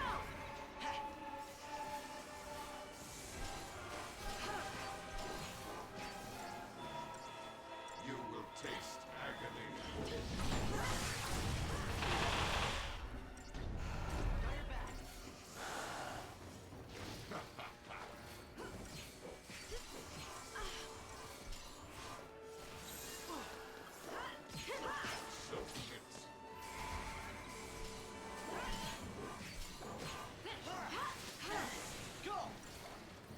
Yeah, I really do like it when things change when they enter stagger state. It's a really satisfying thing. Lightning Returns really leans into that, where like a lot of enemies will like gain will just gain debuffs automatically once they're staggered, which is like a really good way of communicating what the difference is. Witness my power.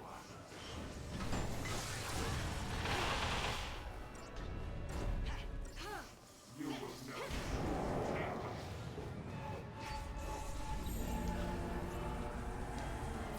Oh god, yeah, that just took him out of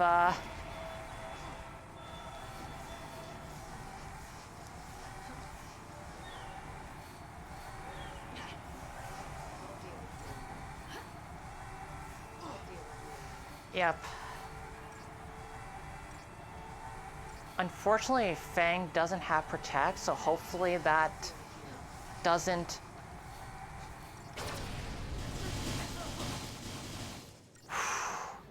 Brutal.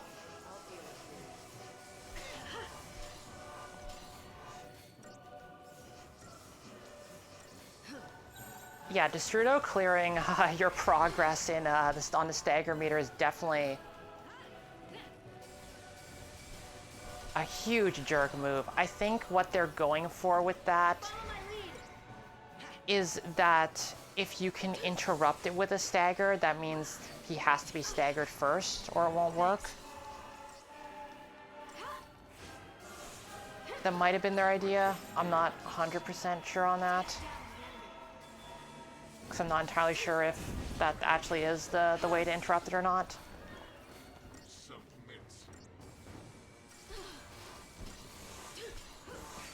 But yeah, the Destrudo ability, having a Sentinel, Fang doesn't actually draw the fire on it. The only thing is that the reason why we're switching to that is because having a sentinel in the party actually gives you... I mean, I guess I could try staggering him. But I really don't think I can get it high enough. Unless... Wait, is he grounded? Let's try this. Nope, he's immune. Never mind. This is not a winning strategy and I'm not going to try it.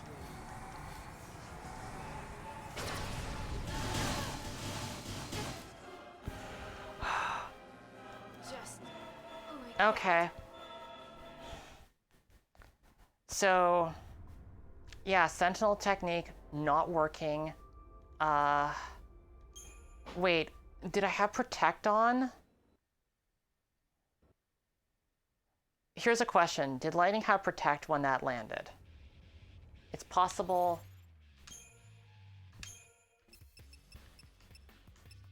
Okay, I'm gonna get rid of Smart Bomb since it doesn't seem to be helping me. And yeah. Sorry, did it have shell?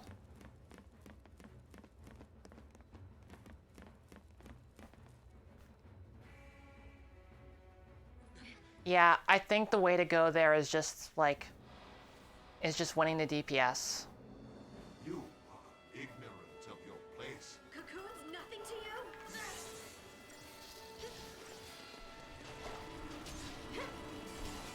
Wait, shit. Wrong guy.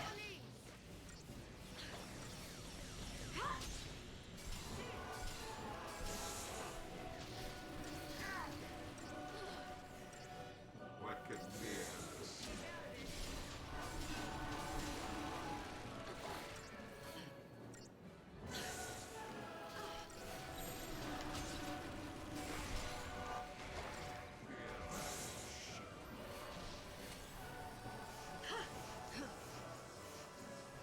This'll be quick.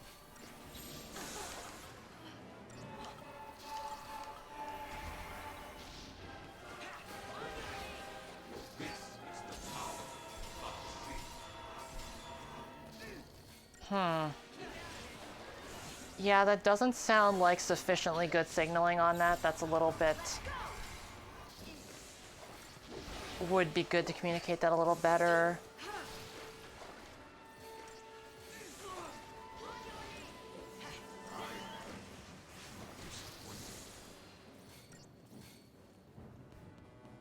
Careful now.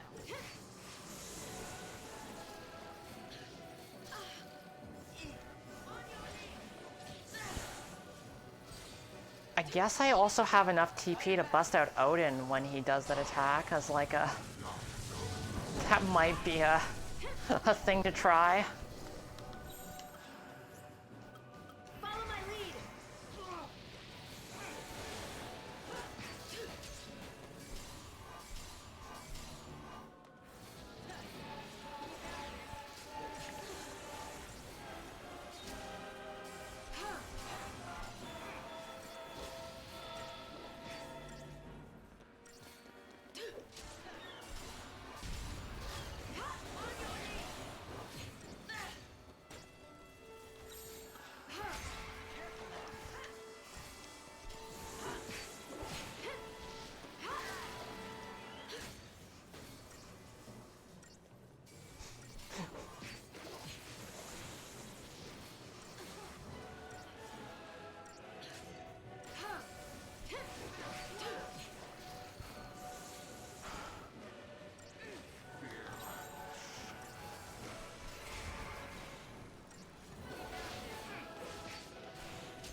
Okay, well, I think the game plan I'm going to try is first time he busts out Destrudo, I'm going to pull out Odin and switch to Gestalt mode the moment the missiles start flying.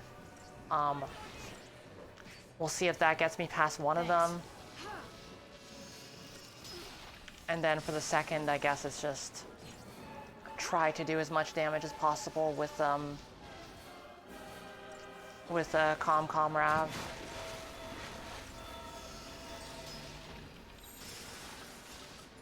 Take down the enemy.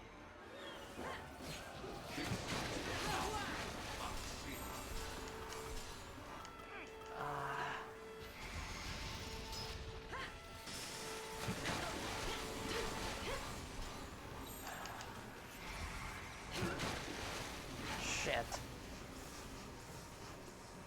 I really need those buffs back. Careful now. Thank you. You're gonna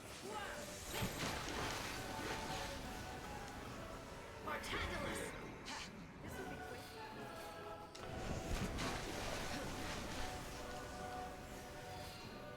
Give it your best shot.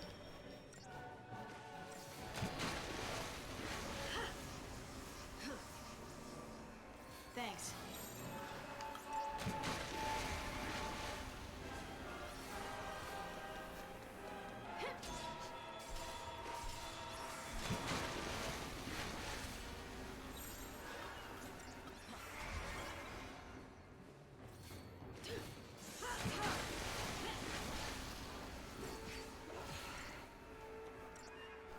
Thank you.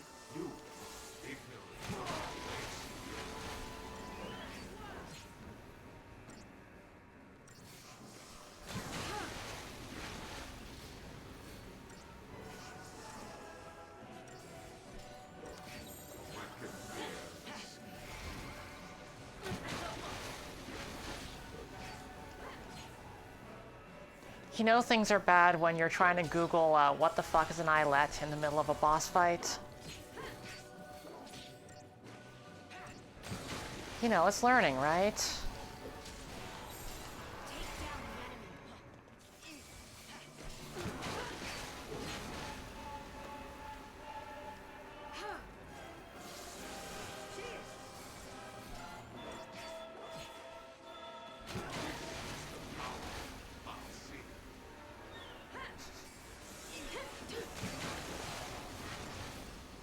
What's the lore on shoulders?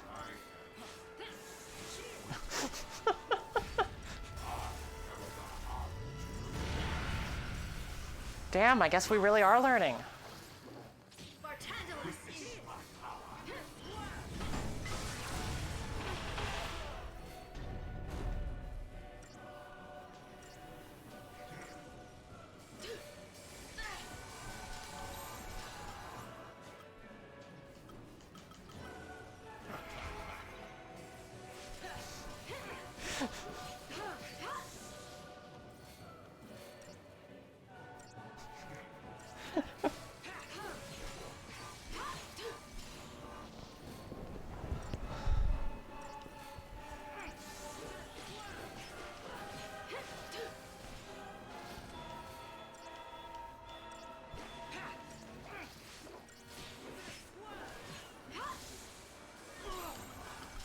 Follow my lead!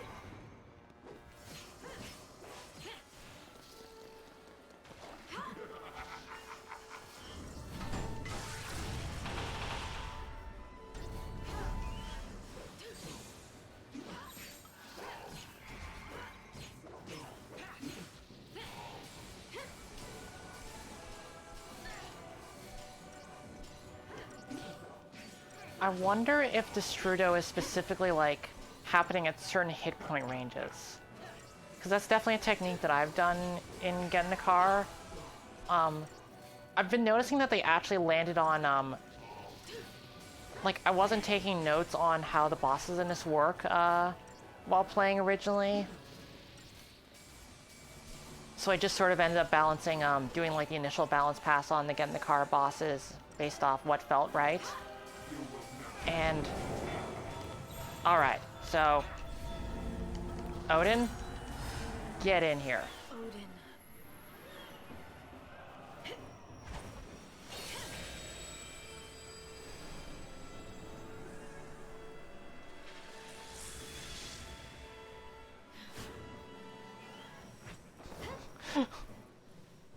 Clear the field.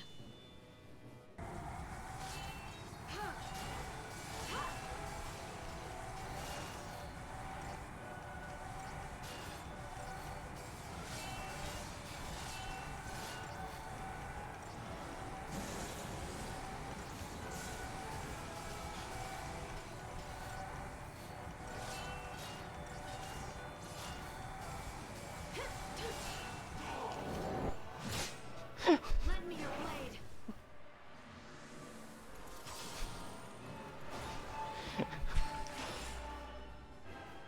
All right. Let's see. Let's see if this actually works. This might just be stupid. Fate.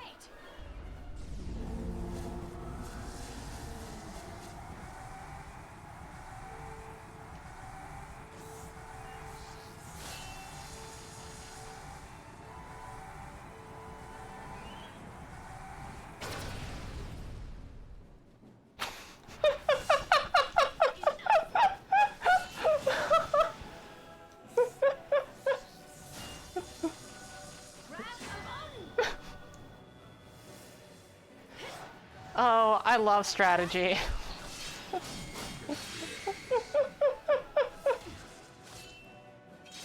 Well done. Well done.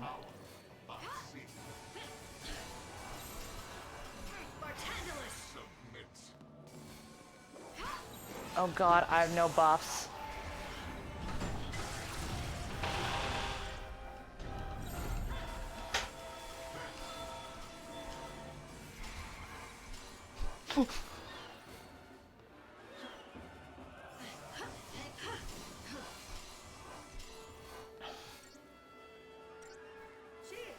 This is the most difficult boss I've encountered.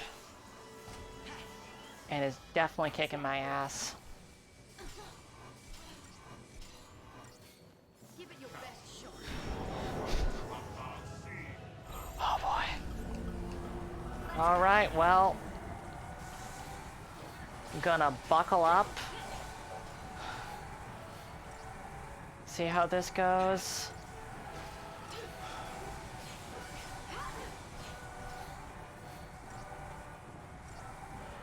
Oh boy.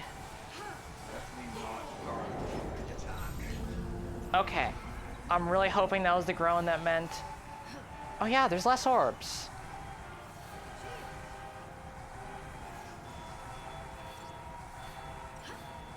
This will be quick.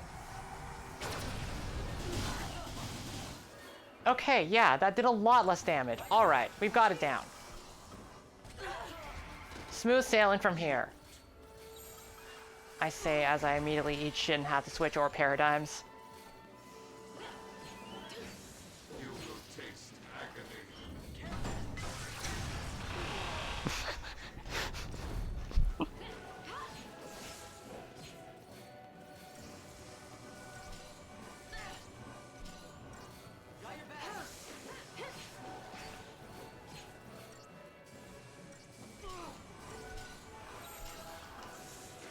Take down the enemy.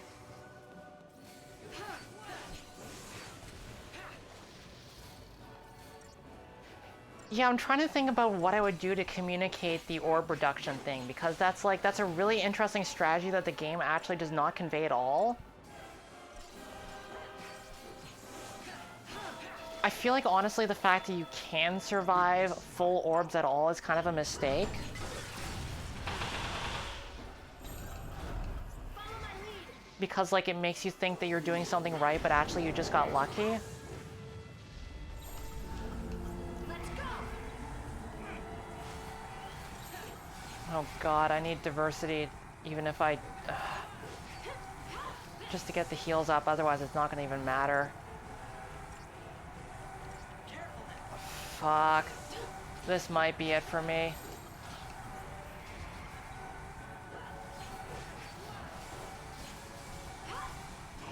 Okay, got the groan. Combat clinic.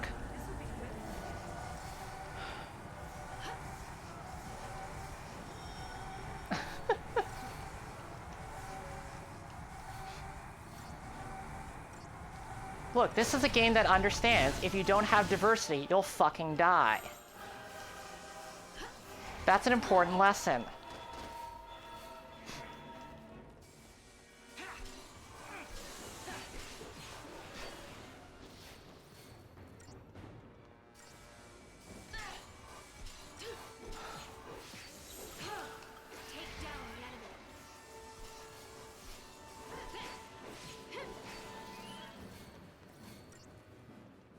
If you don't want to get hit by Destrudo, you need diversity.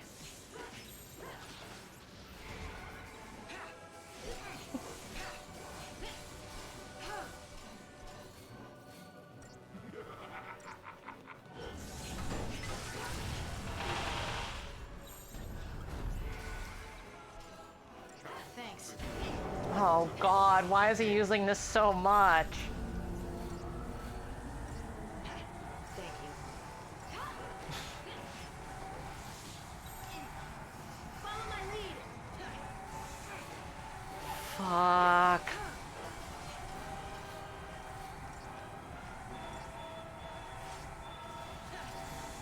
Yeah, there's gotta be some good way to convey that, like, you need to be attacking him during this phase.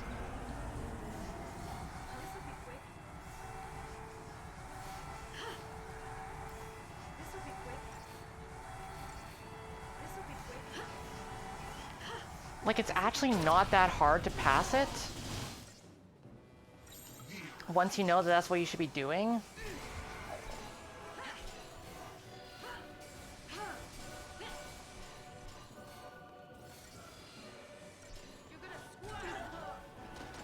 Well, I think the long windup isn't, like, enough to communicate that.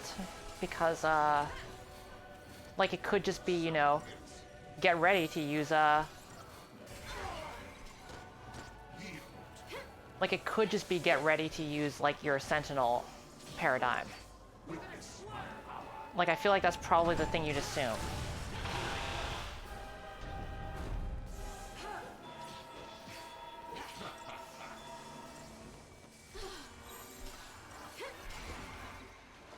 Thanks.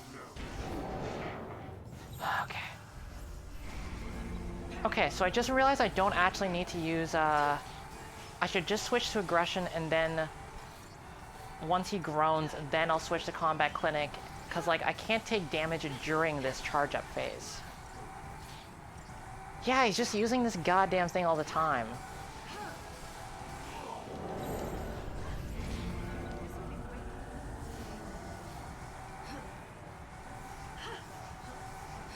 You want to heal lightning, please?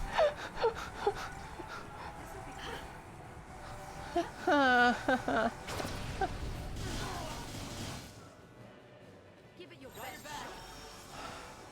Let's go. Give it your best shot.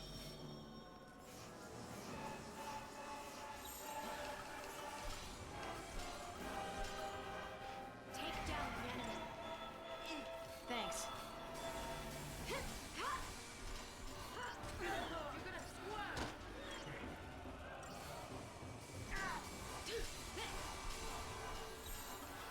Spartandalus.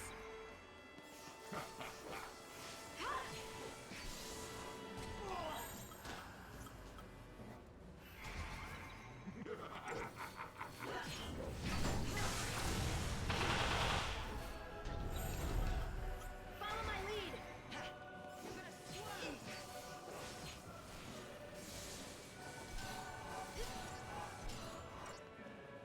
Yeah, I think you're correct. Having like a weak point on him, like having it be there's a new enemy that you can target would be a good way to communicate.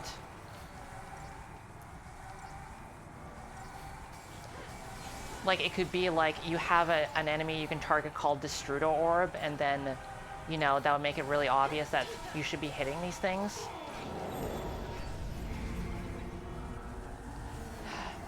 His health bar is extremely not moving much.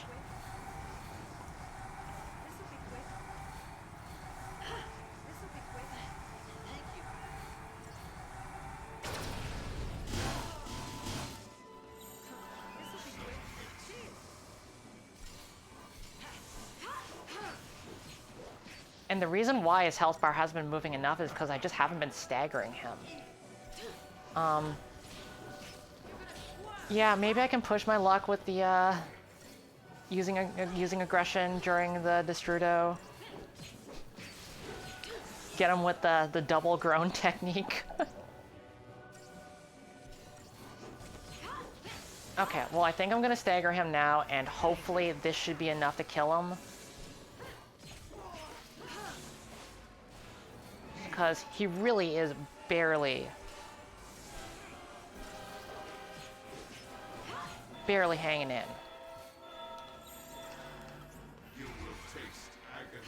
So this should be enough to do it. And I'm gonna fucking bet the house on it.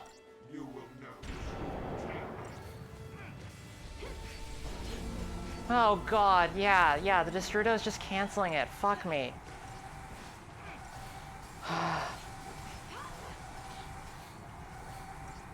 I will not bet the house on it. I'm gonna hit him with a single groan, and then I'm gonna switch to combat clinic. And I don't care if I could have done it. I'm not chancing that.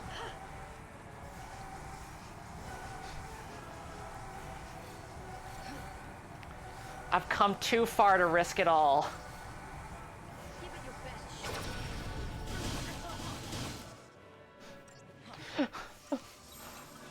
Follow my lead. Come on, that's Sliver.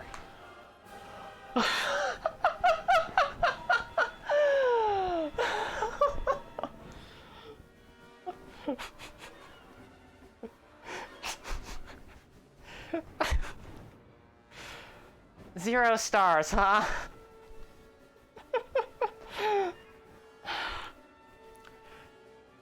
It's fine. I'm not taking a chance on an 19-minute long boss fight.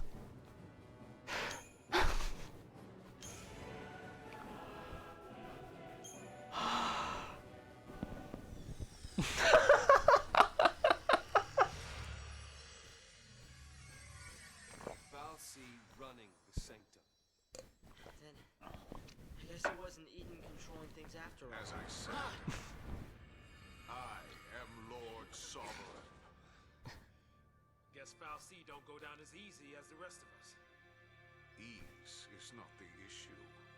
You have not fought to win. You should know quite well already the sure way of dispatching our kind. Ragnarok.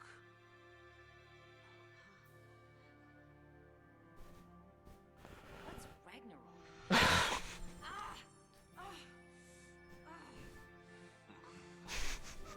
Pitiful the sea. You've forgotten your focus. Ragnarok is the beast one of you must become in order to lay waste to Cocoon. You have had the dream. One among you will become that monstrosity. Defeat Orphan and destroy Cocoon. Orphan. The font of Eden's power. Orphan fuels Eden with strength, and Eden in turn sustains you and the rest of our kind. Destroy Orphan, and you'll release a force such as this world has never seen. Cocoon will be torn asunder. So if I did that, destroyed Orphan, Your focus will be fulfilled. So what? Who says it has to be? Sarah asked us to save Cocoon before she turned to Crystal. Save it! And that's what we're gonna do. Sarah was trying to tell us how to complete our focus, and we have... Allow me to help you see the truth of things.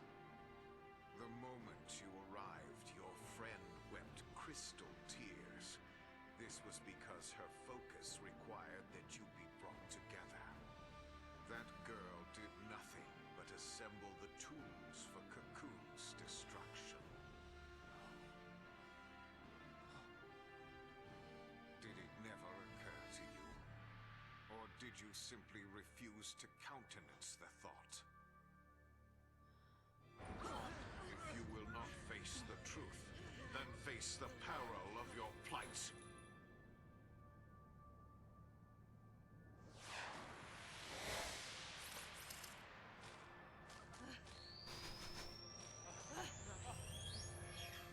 Run, fal'Cie. See how stark reality is.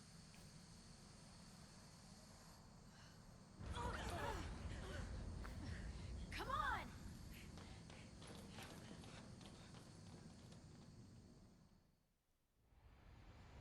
Yeah, I absolutely love Snow. He's great. He's great in Lightning Returns as well. I really love the... This is bad. The yoke's jammed. Knew it was a trap. Something's coming. Not so fast, fal'Cie.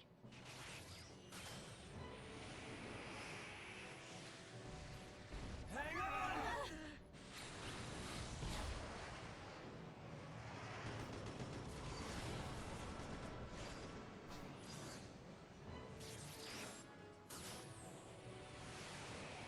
Huh?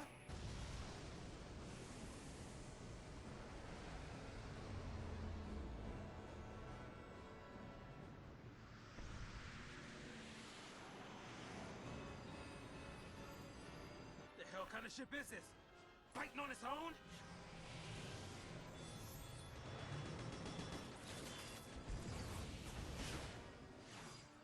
Clever, aren't you?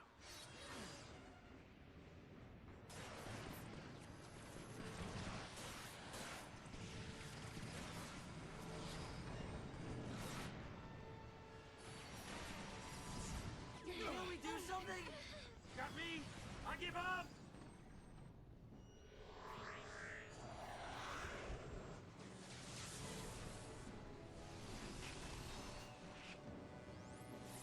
The shield!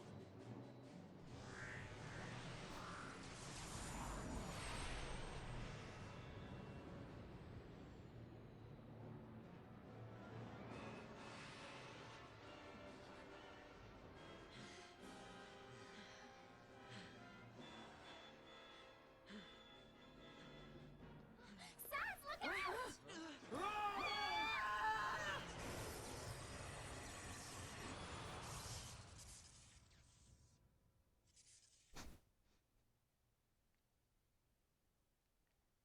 Yeah, I'm not sure that this cutscene was necessarily the dramatically appropriate follow-up to the boss fight, or even, like, the continuity on that is a little bit weird. Like, it just doesn't quite lead into it. It definitely feels like they had a cool cutscene storyboarded and then, like, done, but, like, it didn't make sense, but they still want to go for it anyway. Okay, anyway, I'm going to leave off Final Fantasy XIII here. I'm going to go get a glass of water, then we'll switch over to get in the car, loser. So just bear with me for a couple moments.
Sorry, just give me another couple minutes.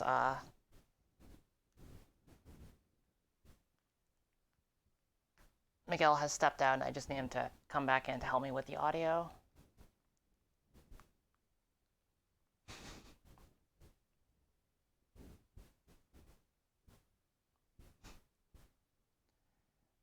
Interesting fact about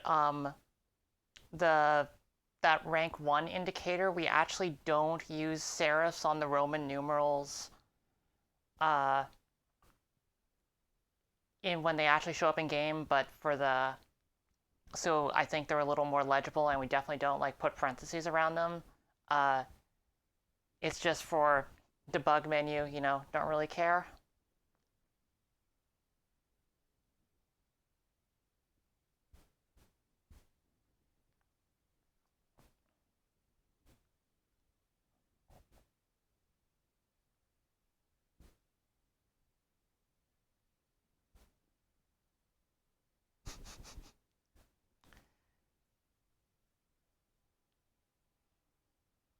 Anyway, please just bear with me for another minute.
I don't think.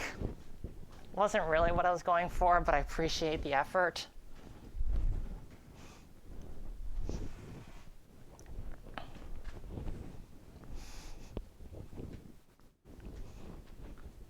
Did you give the squid you give the squid wireless headphones?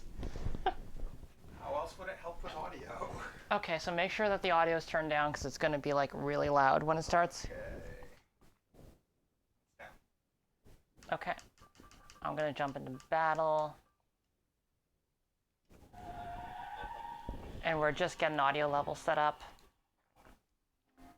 Eventually I'll just like get the volume like actually working, but okay, so yeah, just make sure that it's not blasting.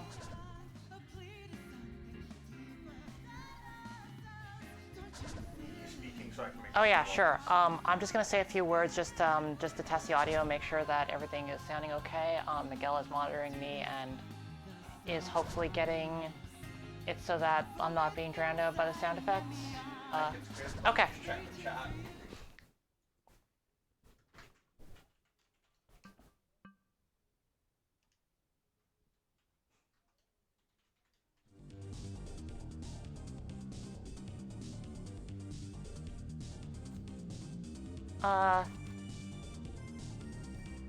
Yeah, my idea was more, rather than like being ATB, like, it's definitely ATB inspired, but it's also inspired by, you know, like, cooldowns in like a game like League of Legends or such. Also, you know, like MMO design was a touch point for that. Because one of the crucial things is that you can like, when you swap boards, all your cooldowns instantly are reset. So, what I want to show off right now is there's been a couple abilities that have just been like really fucking me up. They've just been like not quite coming together. They were in the design doc from the earliest point, and I've done some iterating on them to try to make them work better. So first off, we have an ability called, we have an item that looks like this. It has a splash heal ability, and what that does is it heals its target up to full, and whatever's left over from the healing amount will spill over to all the other characters. So that was one that was like in the design doc from day one. Got it in, works well, but it also has a counterpoint called Overkill, which was supposed to be like something that works in a similar way. But in practice, I wasn't quite satisfied with like the way that it felt.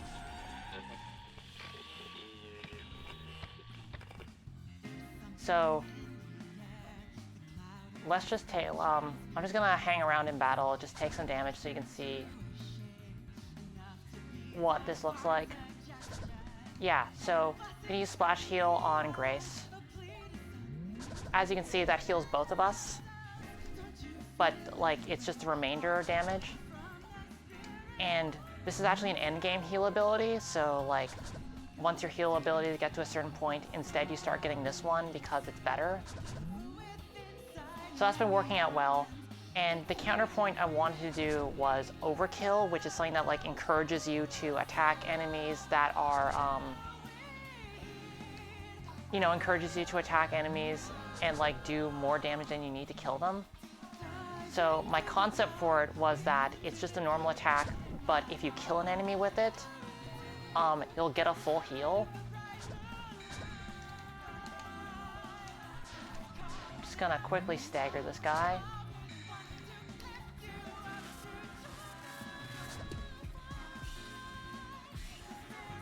Which, like, felt like a really interesting concept to me, but,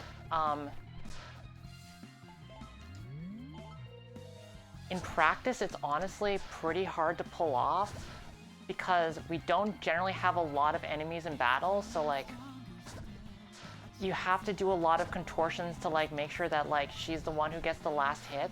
So, like, that pulled it off. Oh, and it crashed. Okay, sorry about that. I'm just gonna restart. Do you need me to, Nope, I'll be okay. Okay. That's really interesting. I wonder what caused that. I've got a trace back from that. I'll dig into it after I've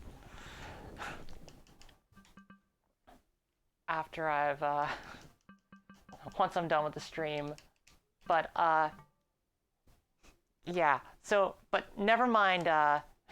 Never mind the crash. something that I just found unsatisfying was, like, if you've killed an enemy, you probably don't necessarily need to heal all that much. And just, it didn't really seem to, like, it was hard to pull off in a way that was, like, really just not satisfying at all. Part of the problem was just oh, that's an interesting suggestion. Yeah, that's a really good idea. I think I'll probably do that. The idea that Splash Heal does it in 2 waves, so like first it does a target, then it does everyone else to feel like an overflow. Yeah, I really like that. That's a really good idea.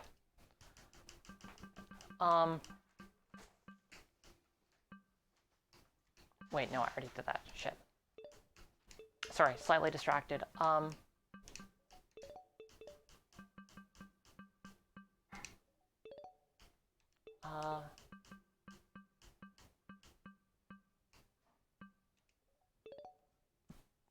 It overflows to everyone, so it takes the amount of overflow damage. Like, if you heal someone for 40 points, but they only have like 20 points taken off of them, it'll spread the remaining 20 over all 3 characters.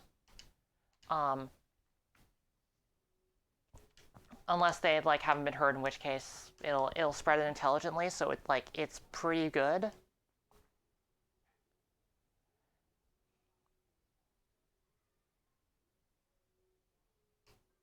I feel like just in general the problem with overkill is just like, it's just fundamentally this game, combat requires you to take a lot of actions, and making you slow down isn't great, and making you slow down isn't great, but also it just doesn't happen enough to be like something that should be a robust part of the vocabulary. Like, if you had like 12 enemies, slowing down and killing one might make more sense, but because we generally have somewhere between 1 to 3 enemies, there's a maximum of 6, but in practice it's like it's really small. So something that I put in instead, inspired by yeah, splashing around the remaining stagger is also, that's an interesting idea. That'll be fun to play with. Maybe I'll try mocking that up. But I decided no, I did not pick the right run. Sorry, slightly distracted. But I was actually inspired by the stream of Final Fantasy XIII, and here's a one that I'm feeling as a replacement for Overkill that I'm feeling pretty happy about, which is Smite, which obviously inspired by the Final Fantasy XIII Smite. Normally, it's just an attack, just does normal damage. Nothing special about it.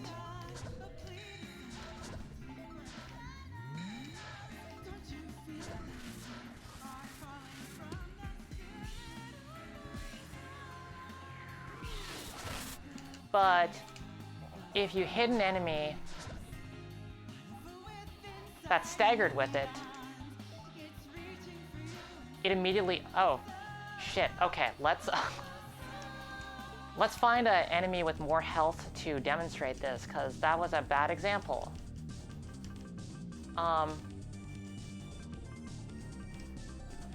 Okay, big guy.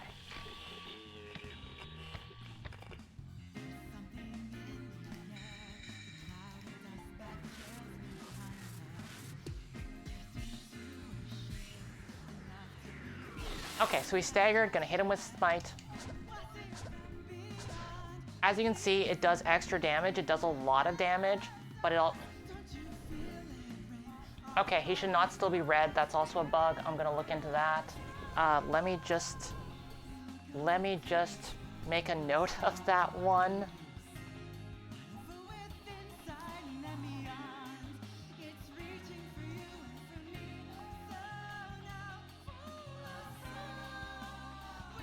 Always learning new stuff. Always finding new bugs the moment I show it off.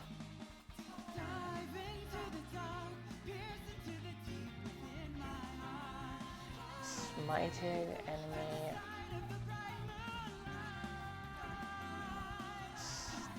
Stayed red. That's so weird. I'm actually not sure what could be causing that. Okay, well, I'll look at it later. But yeah, the thing that it does is that it deletes their stagger, so like when they get hit by it, stagger immediately ends. So normally it's something that like you might want to use all the time. But then the moment that enemy hits the stagger state, it becomes something that like you want to be more careful around.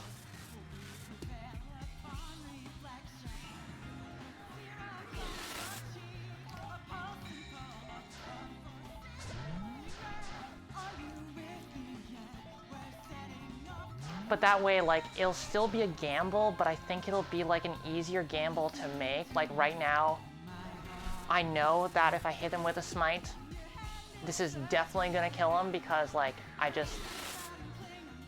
have a good like understanding of how oh, well, not quite, but close enough.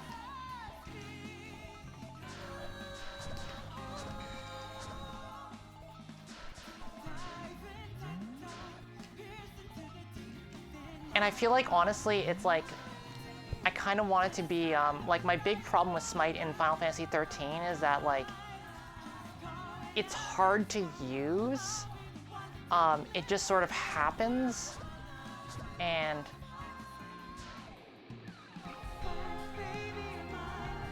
okay. Huh, so ending combat is what's causing that problem. That's really interesting. Huh. Okay, gonna restart that again. Sorry about that. That's a weird one.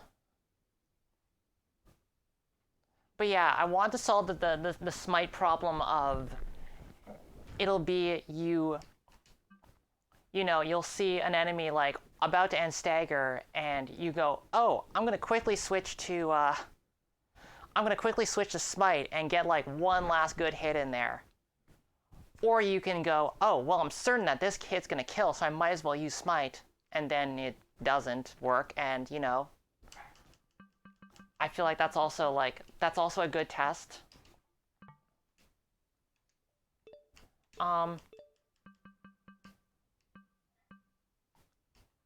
I also had an ability called, this was also one that's been in the design doc since the very start,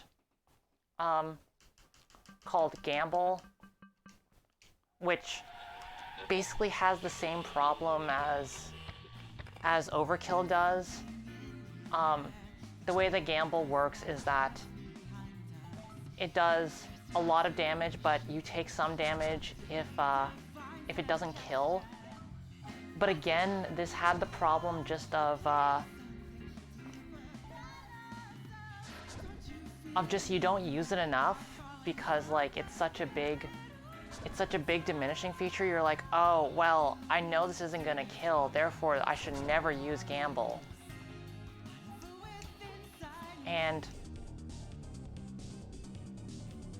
But I've replaced it with one that basically has and I think honestly part of the problem is the framing of it. It's something that it sounds bad unless you use it to kill an enemy, in which case it's good. So all the player's thinking about the entire time is, well, it's only good if you get an enemy killed by it and you're focused on killing an enemy. So what I ended up doing, Bleed, I'm not sure what the name's gonna be. This is just a temporary one. But the way it works is exactly the same minus the kill effect. It just always takes 10 health off you whenever you use it. And this is like a very end game ability, but it also ends up being like really powerful because so long as you can keep up with the healing, you end up doing big damage. And I felt like that was actually something that like encourages healing to feel really important during like the end game fights, because you need to be able to keep up with all the damage you're doing to yourself. Oh. Okay, well, I'm not going to show off any more of these fights since it's since this bug is clearly getting me, but those are the things I wanted to show off anyway.